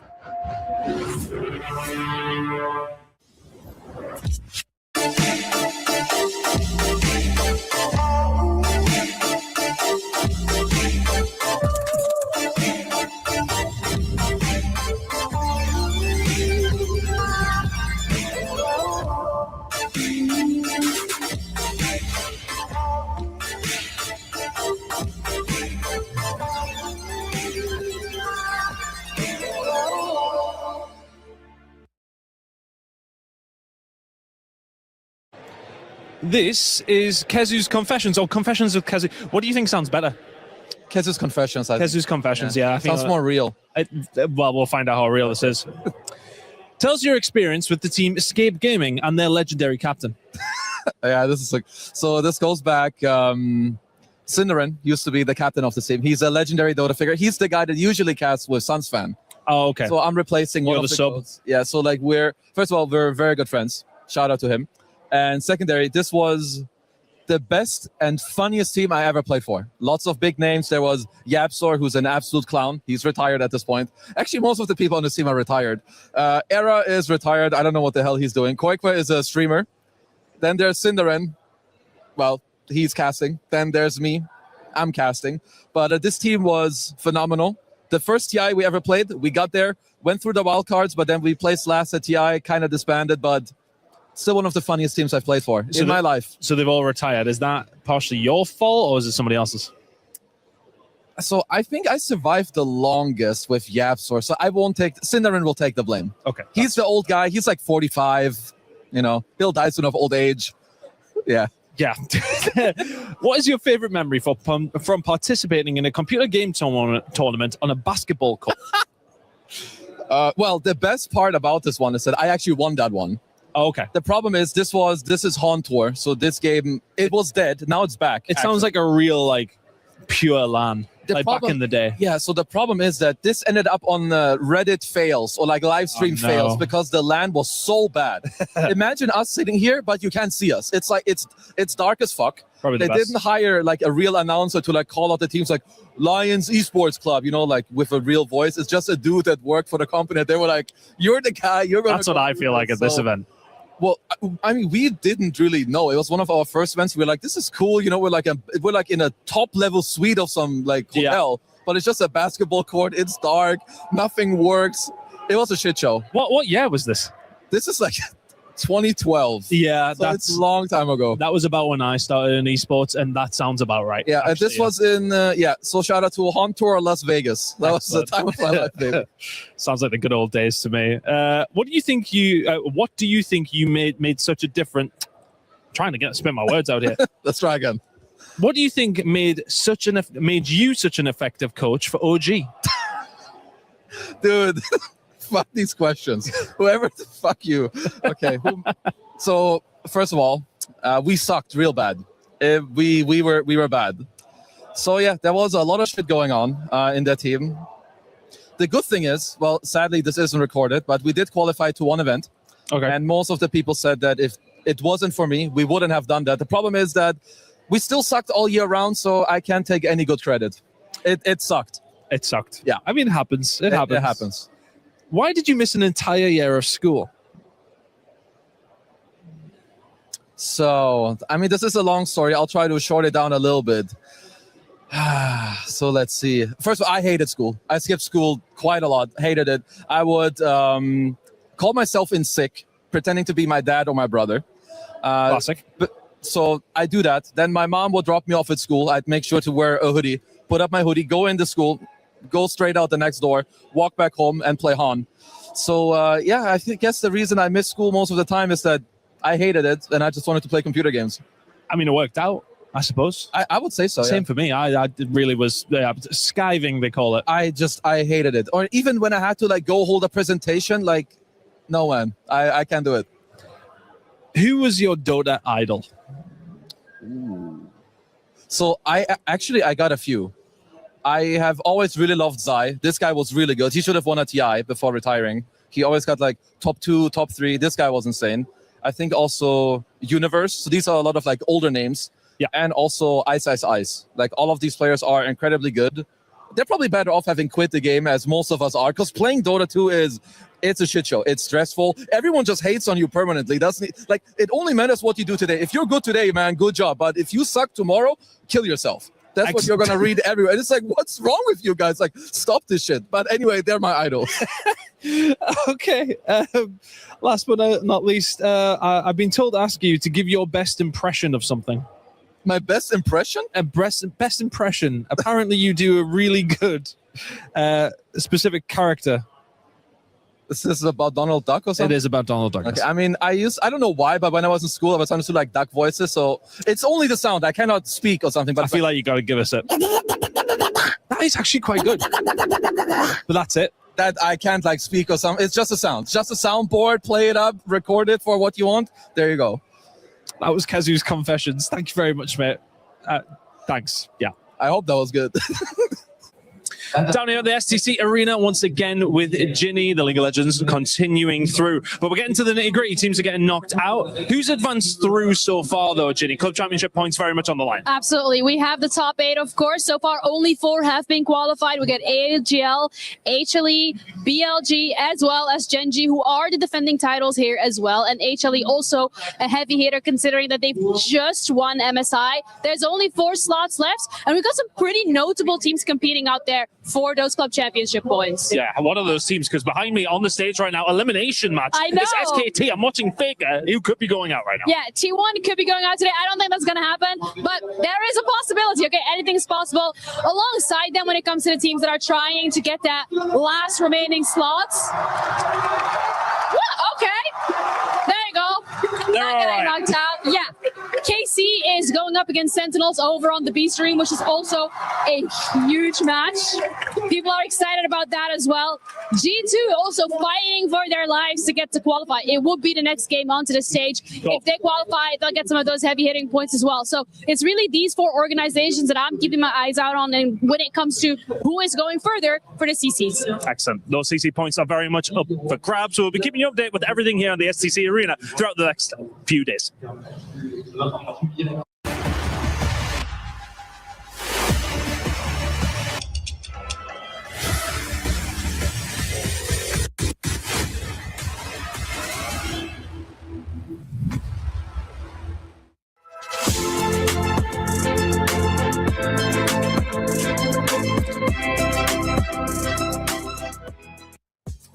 Yeah, thank you very much, Chris and Ginny, for that Club Championship update from the STC Arena. I'm sure we're going to hear much more coming out of both of them as we are here continuing with the Dota 2 for EWC, and we are continuing with a second quarter finals of the day. And for this one, we've changed up the panel a little bit. We got Lacoste and Effie. Effie, how are you doing this afternoon? I'm good. I'm just excited to finally be in playoffs, and I'm excited to see which storylines continue, because during the survival round, we had some pretty interesting things occur, some unexpected results with Rune Eaters making it this far.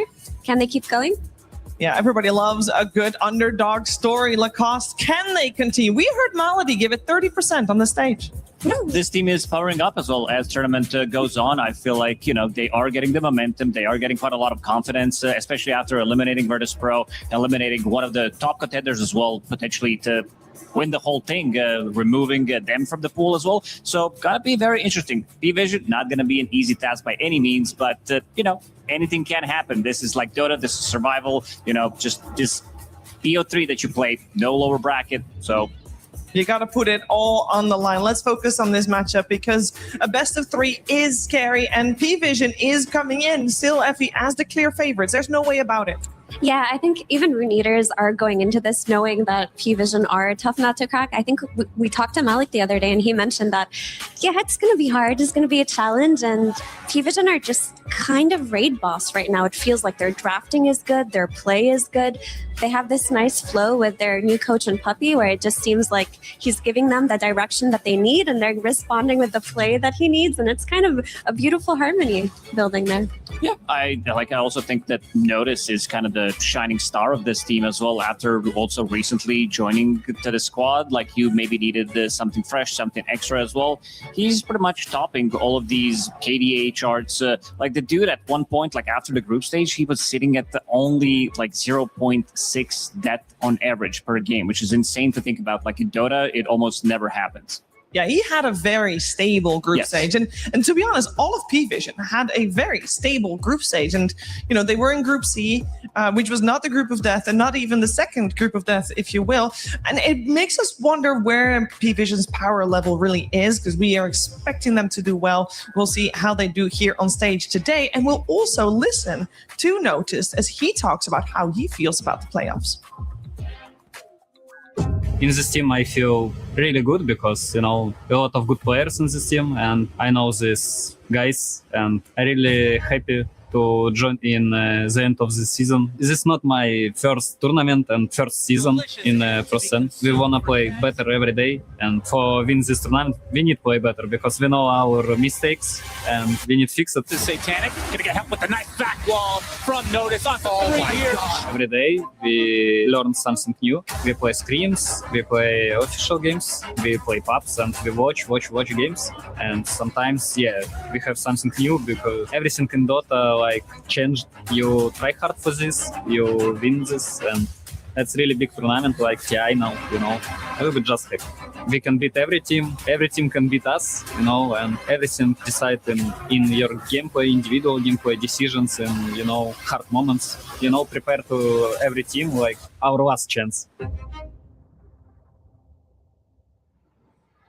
We can beat every team and every team can beat us. And that does mean that you respect every opponent you go up against. With that mentality, Lacoste, I feel like they will be prepared for Rune. Oh, absolutely. This is the team that didn't play for 4 days, so they did manage to gather quite a lot of information. The meta did slightly shift. We are not seeing the same picks. We are seeing new stuff coming out, which is going to be also very interesting because they are also a type of a team that sets the meta. They are the ones who are exploring some of these picks as well. This is how they've been playing ever since they have been formed under a different coach. And now, even with Puppy, the ideas that they are going to be bringing to the table are going to be great. It just brings to mind when we heard from P-Vision earlier in this tournament, was it no one that mentioned that Puppy kind of just put 9 class on a leash in the sense where he's a cage. Yes, he's making him play regular heroes and regular Dota, and they think that his influence has made them go from chaotic to stable. And stable P-Vision have actually looked scarier than chaotic.